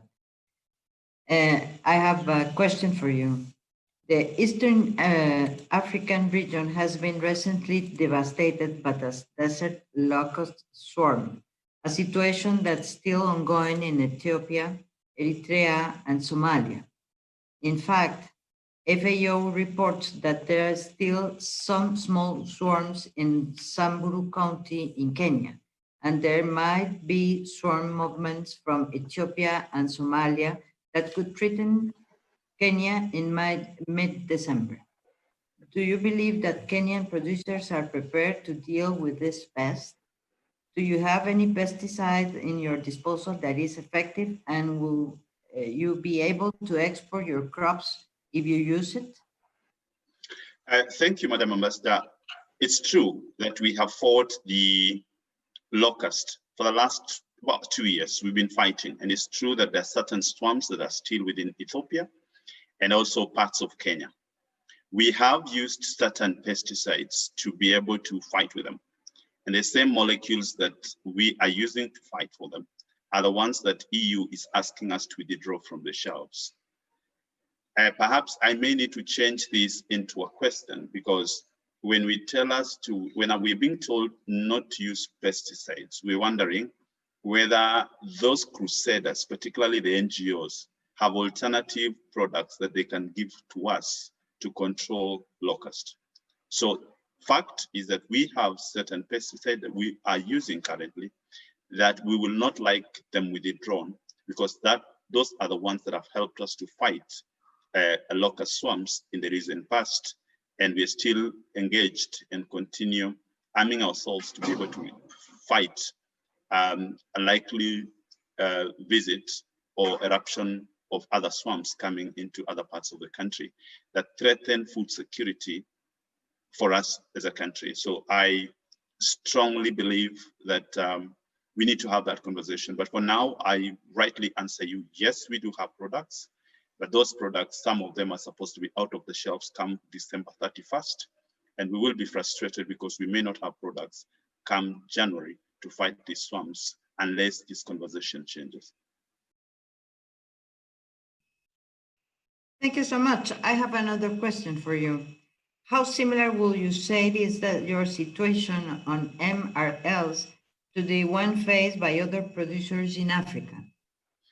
We are in the same situation. We are in an awkward situation because we keep getting a lot of more of instructions, short notices to withdraw certain products from the market. And that transition period is not given. Sometimes there's no justification.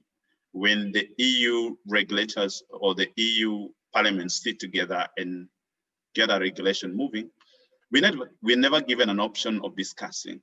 We are asked to implement to the letter within a short period of time without capacity building, without being given alternatives. And therefore, Africa is facing this challenge by day, and our production is threatened by such instructions, particularly for lack of inclusivity when it comes to decisions that affect us and affect our daily life. Remember, particularly in Kenya, that 70% of Kenyans rely on agri in terms of their livelihood. And this industry, the horticulture industry that I represent, employs directly more than 500,000 Kenyans directly, and more than another 2 million indirectly. So any little change on regulatory framework affects those livelihoods and deprives people of their earnings that currently keeps them going in rural Kenya.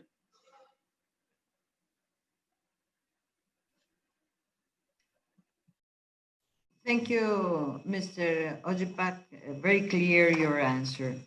And now I would like to give the floor to Mr. Passman. He is the Commercial Director of the Fruit Republic in Vietnam. Mr. Passman, you have the floor. Good evening from Vietnam, everyone. Thank you for the opportunity to speak at this webinar. Let me quickly introduce myself.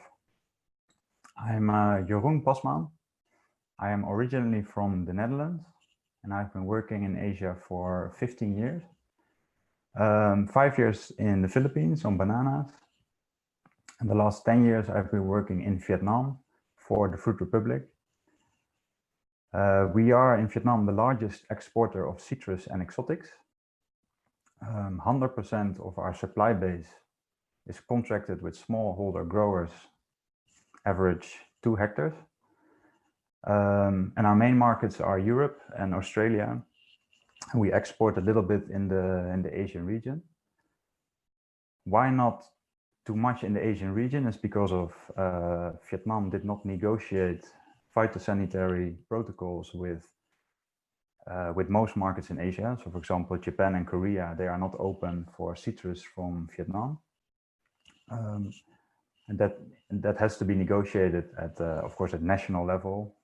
So we are in a task force with the Vietnamese Ministry of Agriculture, a task force for market access to help the Vietnamese government with creating market access for some of the products that we export. Because in Asia, it's still locked. So Europe is open. US is open for some, not all. And Australia is open, for example, for dragon fruit recently.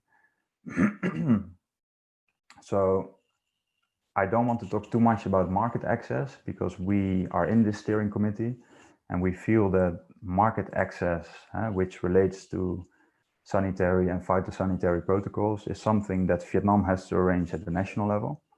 So I would like to speak or use the time that I have today to speak about another issue that we see and that everybody's speaking about is, of course, maximum residue levels.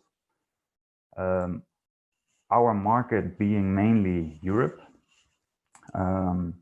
we can manage it, I think, pretty well. But I do hear from all the other participants, and I do have to share this concern that although Europe have very well organized with its database and everything is relatively easily available for an exporter. It does change very fast, and the time they do give certain periods in which you can withdraw a certain active ingredient.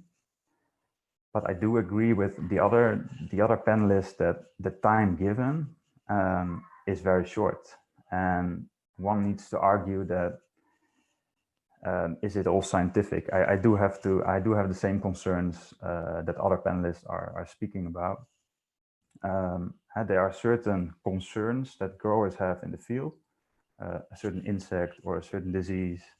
And let's be honest, I'm not advocating chemicals, but a smallholder farmer of 2 hectares that basically has his whole livelihood depend on this farm, does need a number of tools to manage certain insect and disease problems. I mean, let's be honest, organic is not the solution. I mean, we have also organic farms. Simply the yield is 50% of what a conventional farm does. So it could be a solution, but then you do have to pay twice the price. And this is the problem. The market is unwilling to pay the double price. So you go conventional. Conventional, you do need certain tools to manage certain problems, insect and diseases. If your toolbox every day gets smaller and smaller, you have all sorts of problems. All of a sudden you are in problems with resistance. Because if you spray one active ingredient all the time, because that's the only one that's allowed for that particular pest, then it becomes eventually an issue. And if that particular trade name that you have registered with your customer, Tesco or Edeka in Germany, you have registered that trade name, and due to the COVID crisis, stock levels in the world are lower than normal, and that trade name at that very moment when the problem happens is not available, you do need alternatives. We have, for example, for most of our products, we have a list of active ingredients that is 20 active ingredients on each list. But it does get smaller every year. So the tools get less, farmers have less options. It creates all sorts of other problems. So one problem is that I have with MRL legislation is that it's very political. The MRL legislation itself per market is different. So our main export market is Europe, but 2 weeks ago, US opened for pomelo, which is one of our items that we export. But I cannot buy the product from the same farm and export it to the US because they don't have the same maximum residue levels. So I do need to take out certain active ingredients from my toolbox in order to export to US. So again, my toolbox gets smaller and smaller. If I want to export to Japan, if the market would ever open, it's the same. It does not synchronize. So you all of a sudden you are then, I have this issue for Starbucks. We do supply them for lime, sliced lime in the US. But I have certain farms that only grow for Starbucks. And this is a processed product. And let's say a class 3. Class 1 we export to Europe.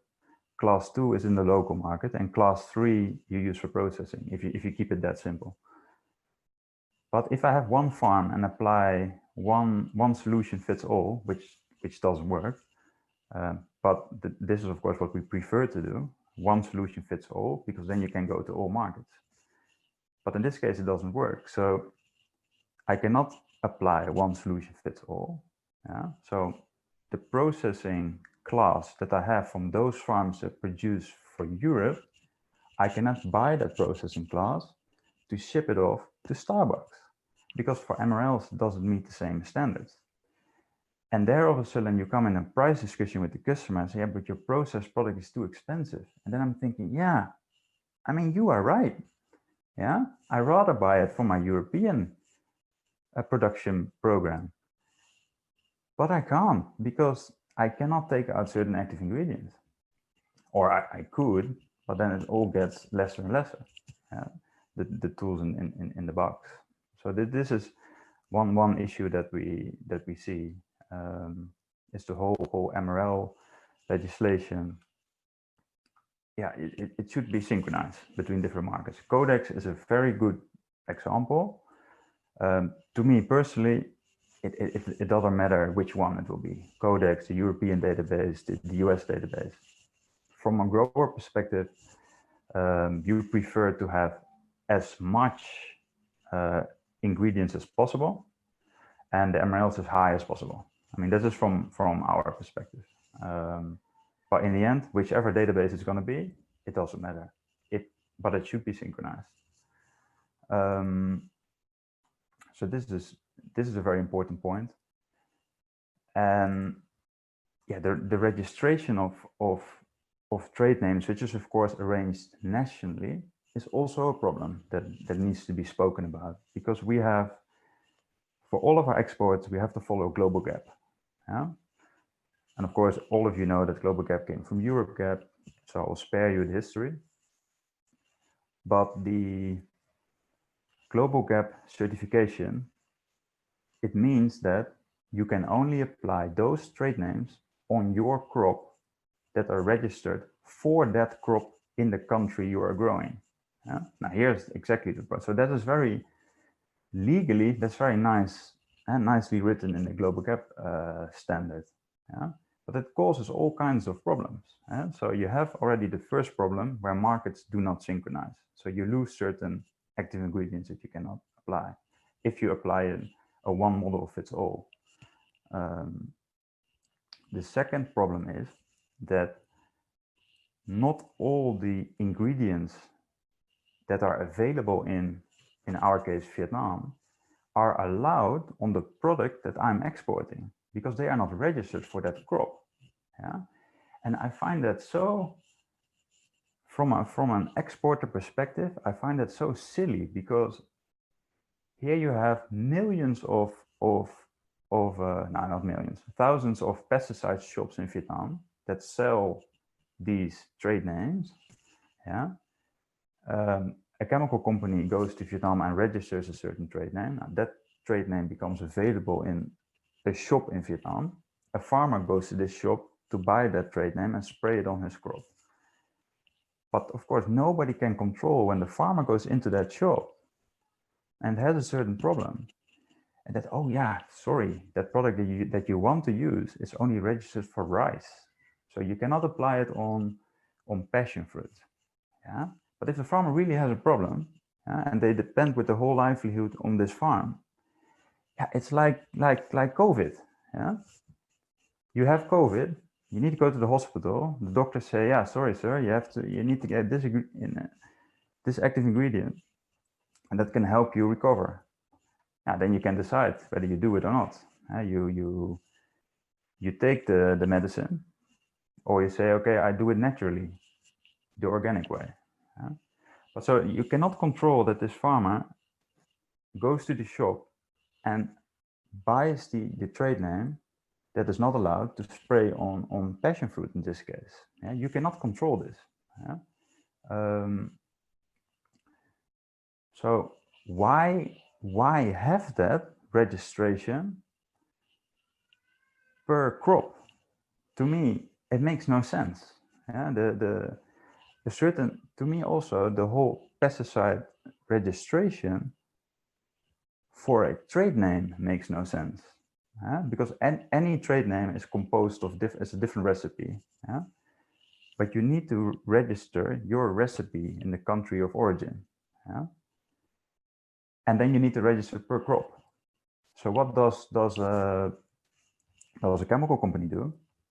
They register trade name A, yeah, for one crop, and that's it. Because then it's on the market. And after that, nobody really cares, to be frank, where the farmer uses that product for. Yeah? Nobody can control. So why have that barrier? This is my question. Why not have a system where you base it on active ingredients and you have take a scientific approach to that, to say, okay, we allow an active ingredient on so much milligram per kilo. That is allowed. So to go it also per crop, of course, a different active ingredient behaves differently in crops. That's why we need scientific research. But on the other hand, if we look at our exotics portfolio that we bring to Europe, it's very difficult for the MRLs because nearly nothing is registered for these products. So you get automatically the default MRL 0.01, which basically means cannot use.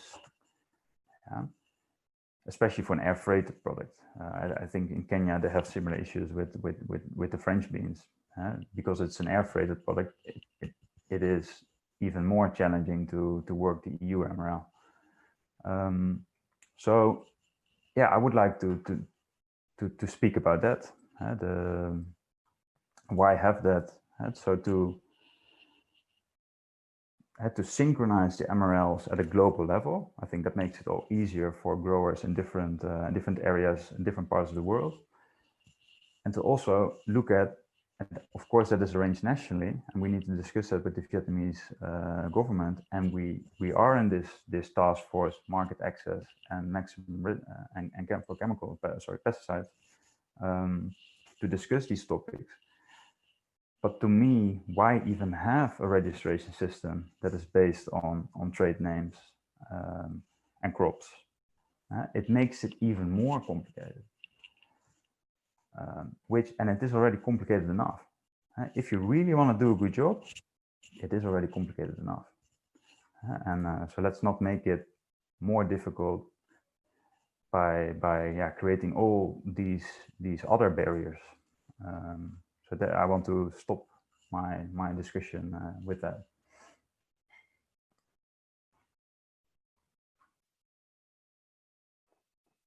Well, thank you so much, Mr. Passman, for your such an interesting presentation. There are some questions about national MRLs that differ from codex. I think Mr. Passman has already given us a very good explanation about such situations. I have a question for you. Having a business model that relies on so many small producers ensuring that good agricultural practices are used in all aspects of the production sure can be very challenging. In terms of residue levels, have you faced difficulties in ensuring that the thresholds are respected across your production system? How feasible will be for you to separate your processing facilities depending on the destination market? To start with the last part, we have only one processing facility. So we have, so we work from one pack house. So all the growers supply to one pack house, and we separate, do a traceability for each lot the farmer supplies. Yeah, so we can separate, say farmer A, he can supply for Europe, and farmer B, his product is only can supply to Australia, for example. We can make that distinction based on the spray program that we apply. Yeah. The first question, well,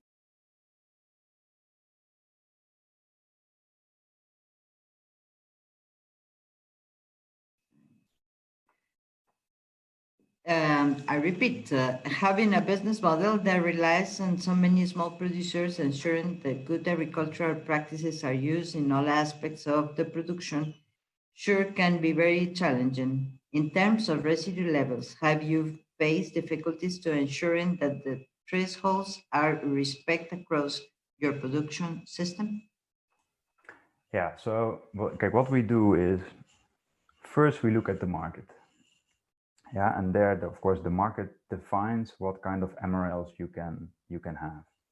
Yeah, then we go back to the farm and say, okay, these MRLs we can apply for that particular market.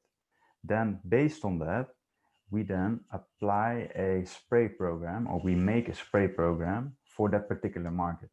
Now, part of that making of the spray program is testing every active ingredient that is on the list to set pre-harvest intervals. So if you can use C-permethrin, how many days before harvest you should stop spraying C-permethrin in order to have a certain residue. So that is being done. Also, you don't want to. In Vietnam we don't apply calendar spray. So we don't say, okay, we spray every 7 days or spray every 14 days. We say, we set a certain threshold in the farm. If an insect or a disease goes above a certain threshold, that's the time when we pick up our toolbox and then pick out that particular active ingredient to then apply in the farm to fight that, to bring it back below the threshold. So we all manage that, I think, very carefully.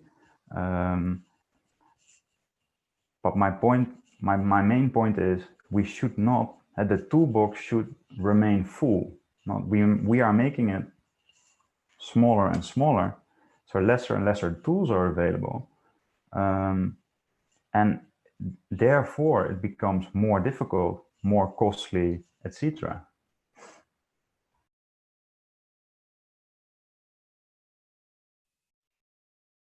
Well, thank you, Mr. Passman. Now I will move to general question and answers. We have been compiling questions submitted by our audience, but if you have any additional questions, please send them now to the following email on the screen and specify whether it is direct to one of our speakers or it is meant for all of them. I have, for all the producers, I have one question, and I want to know their point of view. We recognize that we in Geneva, as a government representatives, rarely have the opportunity to hear from real agricultural producers. As such, we would like to hear from you about what do you think we should be discussing and focusing, and to have the greatest possible effect in your ability to feed your communities and the world. Can what can governments and policymakers do to help you to be successful? Thanks, Ambassador. If I can be the first one to take it on. Number one, governments must stop acting in silos. Governments needs to come out clearly and engage with the growers. And in Geneva, we will appreciate when you're having conversations that the growers are seated in the room when decisions are being made for and on behalf of growers, because we know the pain, we go through the challenges every day, and we understand what affects us more than the regulatory government sitting in a room making decisions for us without knowing what we go through every day. And it's not about just hearing, it's about involving growers in every decision that is made as far as agriculture is concerned. And this has to be deliberate, this has to be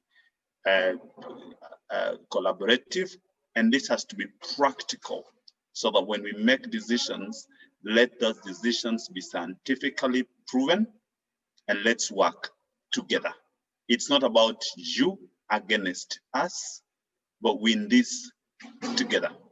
What affects the grower affects governments, affects trade globally, and it's critical that we resonate, we work together, we navigate together, we look at today and the future. The world will not come to a standstill because governments have made a decision. The world will come to a standstill when growers decide they are no longer growing. We must all feed.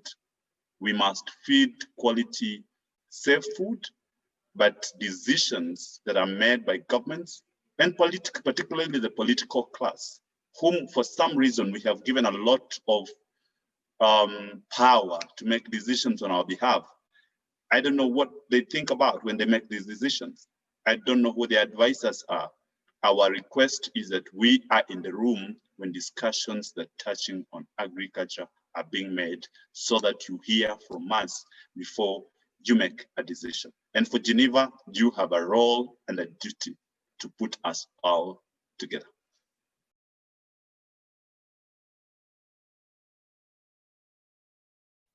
Yeah, if I may join in the conversation, and thank you for this question. I agree. The challenges are so numerous and so complex that we ask for some more trust, always based on scientific evidence, of course. And we ask the politicians to grant us access to what we call the toolbox.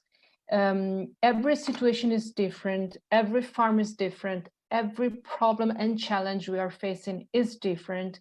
Let us and the researchers choose which tools to use to solve the different problems. Might be agrochemicals, might be biotechnologies, and also I would like to add that politicians should use some more authoritativeness when facing the demands of society and of consumers, because we too care for the environment, because we work in the environment, but to bend over backwards to a certain environmentalism that has lost focus on its mission is a danger, not only to farmers. So let us always ask for evidence for any solution and any proposal that is made. Also regarding agrochemicals, of course, we should be discussing this and the consequences on farmholds and on rural communities also. Thank you.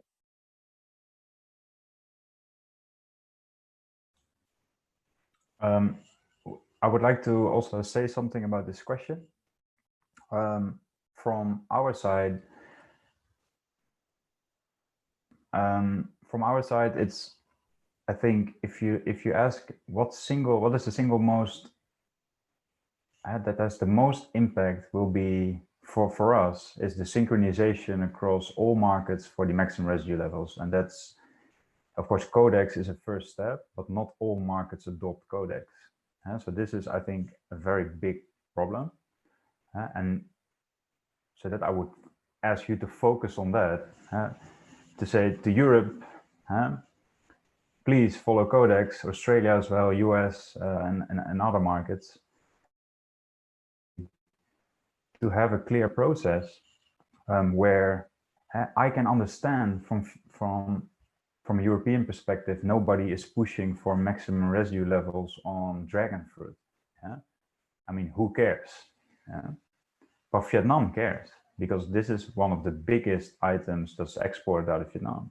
So if there's a clear process, so if Codex is the database for MRLs globally, and secondly, there's a clear process for Vietnam to do research, scientific research, to prove that certain, these should be the MRLs for dragon fruit, and then submit that to the Codex, then for me, that is the most fair the process can be.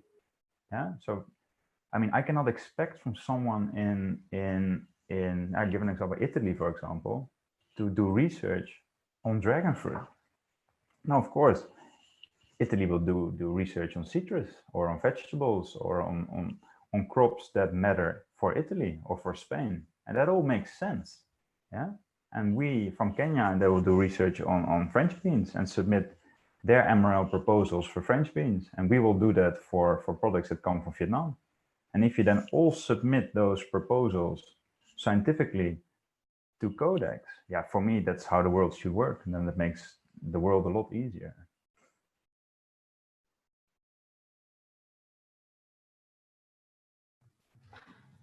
Doña Gloria, buenos días. Good morning, Doña Gloria. Here in Costa Rica is sun rising. As the speakers that has intervened before, I believe that this is a political issue. There is no science being applied. As an example, last week a substance was forbidden in the European Union before the arrival from a report from a member state that was favorable to that substance. It was a complete political decision that should have involved more scientists and producers. I concur with previous speakers.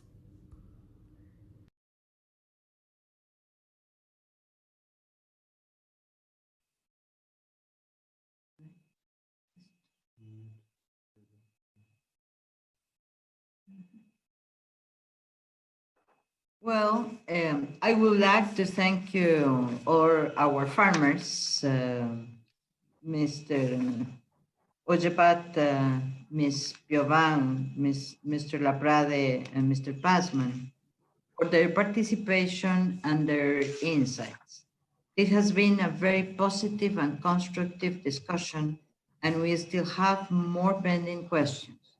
Unfortunately, we have exhausted our time. For our conversation, I gathered that despite being from such different backgrounds and crops, all our producers today face very similar issues.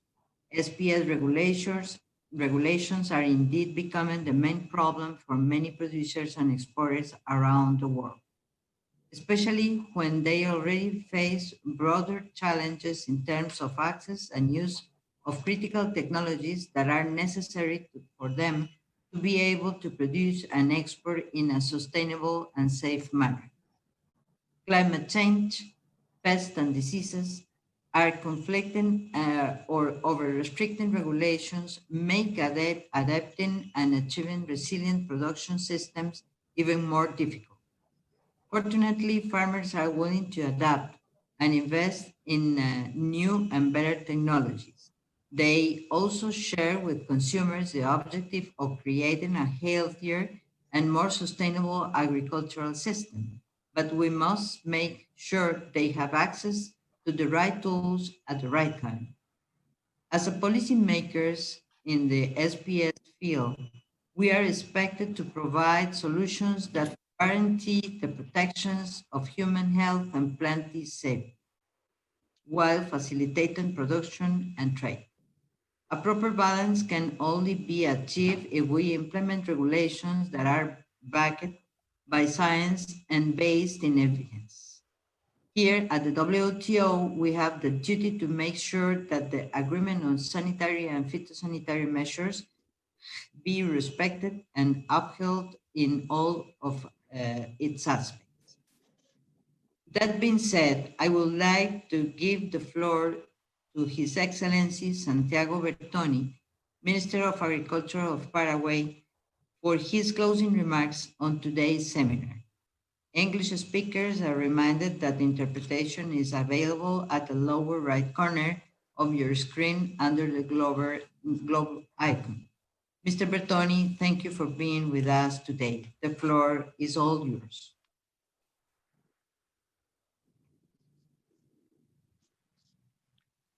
Muchas gracias, embajadora Abraham, y muy buenos días para todos. Es un honor para mí estar con ustedes a través de este medio el día de hoy para poder dar las reflexiones finales sobre las interesantes presentaciones y fructíferas discusiones que Thank you very much, Ambassador Abraham, and good morning to everybody. It's an honor for me to be today with you to give the conclusions on the interesting presentations and discussions we have had today. We are tackling an issue that is very important. Producers have presented the challenges they face and the tools they need to achieve sustainability. Global population is growing, and farmers have the challenge to produce more food to feed all, while preserving the existing natural resources to guarantee the environmental sustainability.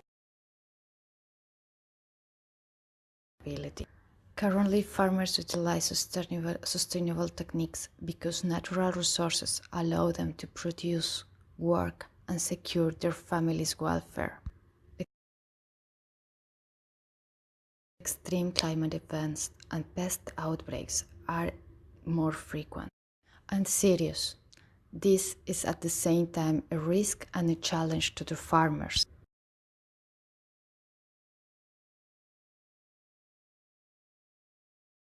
There is a broad consensus that the integrated pest management strategies are essential to face risk and overcome the related challenges. The integrated pest management strategies are based in a set of tools and methods to mitigate the pest's harm and avoid accumulation of resistance.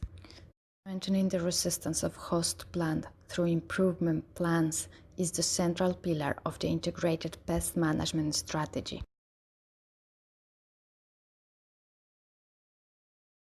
Moreover, the adequate use of phytosanitary products combined with the innovation increases the farmer's capacity to minimize losses, maximize performance, and properly manage the environment. In many developing countries, the adequate use is not possible without an improvement of the regulatory framework for the approval and use of substances. Therefore, the use of substances to protect plants should go hand in hand with the development of sanitary and phytosanitary capacity. It should contemplate the use of new technologies.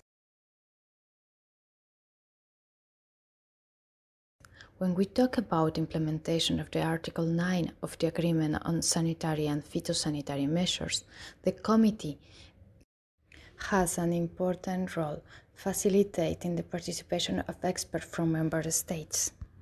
The access to and use of these tools strengthen food security and nutrition at local and national levels, while giving important opportunities to export. Systems to approve, inspect, and certify based on science support the access to these tools. Today, FAO has stated that we will need new technologies to face each time more frequent severe meteorological events affecting agricultural production.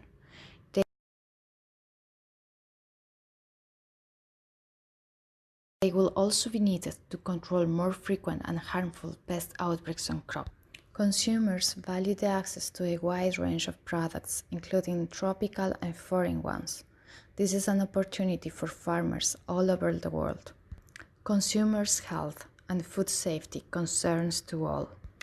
National governments and international organizations independently develop solid food security standards based on science regarding the maximum level of residual level of pesticides allowed in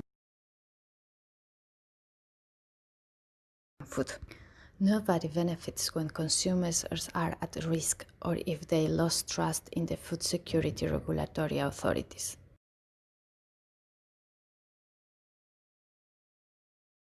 As governments, we have the responsibility with consumers and farmers all over the world to attain an adequate equilibrium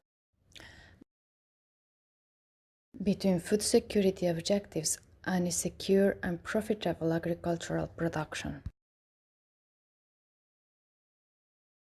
If we do not attain this equilibrium, the rural livelihoods will be affected and the progress towards food security will slow down its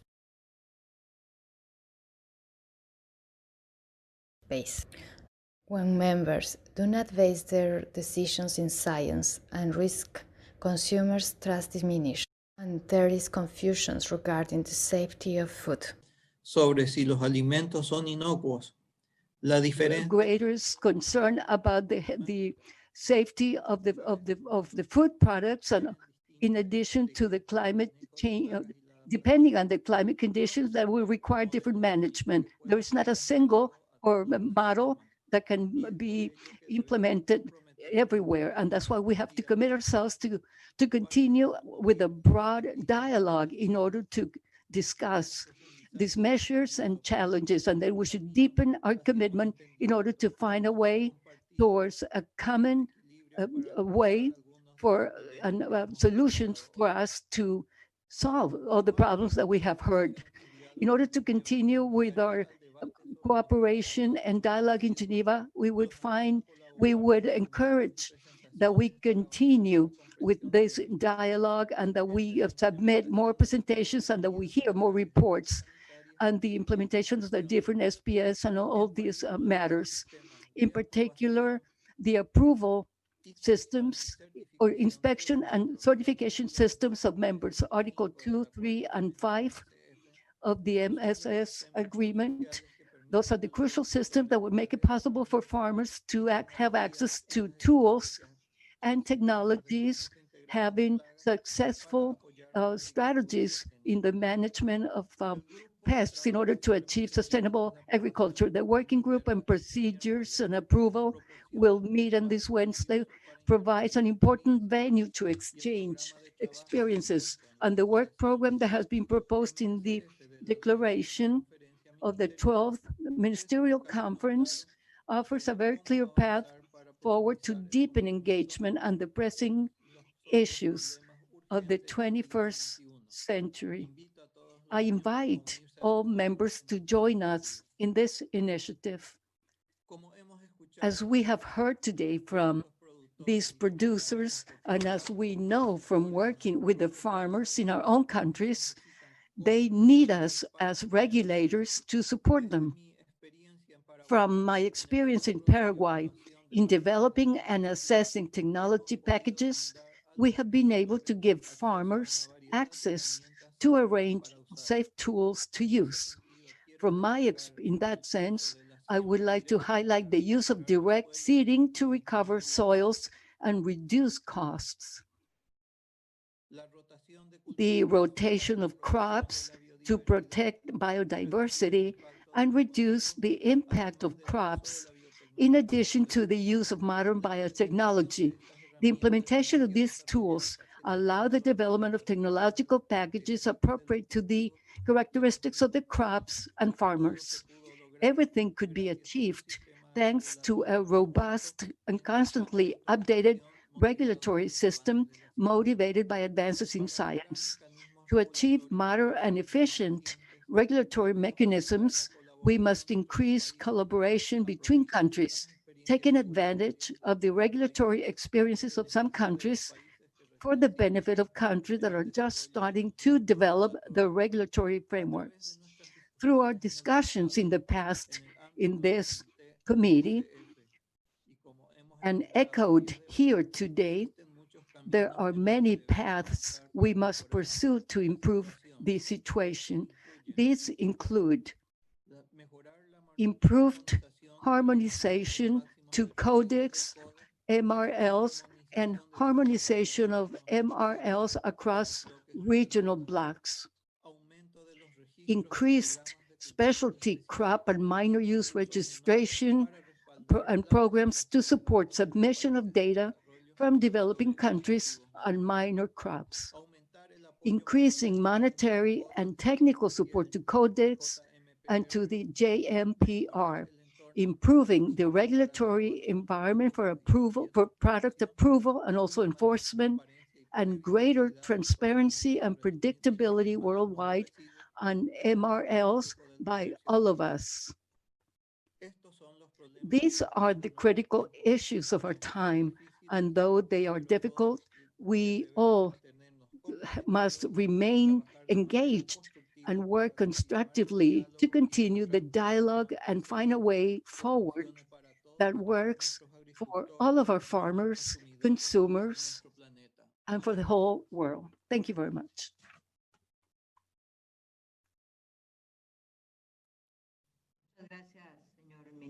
Thank you very much, Mr. Minister, for your words. And for being with us today, Minister Bertoni. I would also like to thank you for your very concrete ideas and how we can address our farmers' challenges here at the WTO. We have a lot of work to do, and what better time than this week that we have the SPS committee meeting at the WTO. With this, we come to the end of today's seminar. On behalf of all the co-sponsors, I would like to thank you all of our speakers, our interpreters, and the technical team that made this event possible. If you are at the WTO delegate, a verbal summary of this event will be shared for information purposes in the context of the SPS committee meeting this week. To our audience, please stay safe and stay healthy and have a very good day. Thank you so much.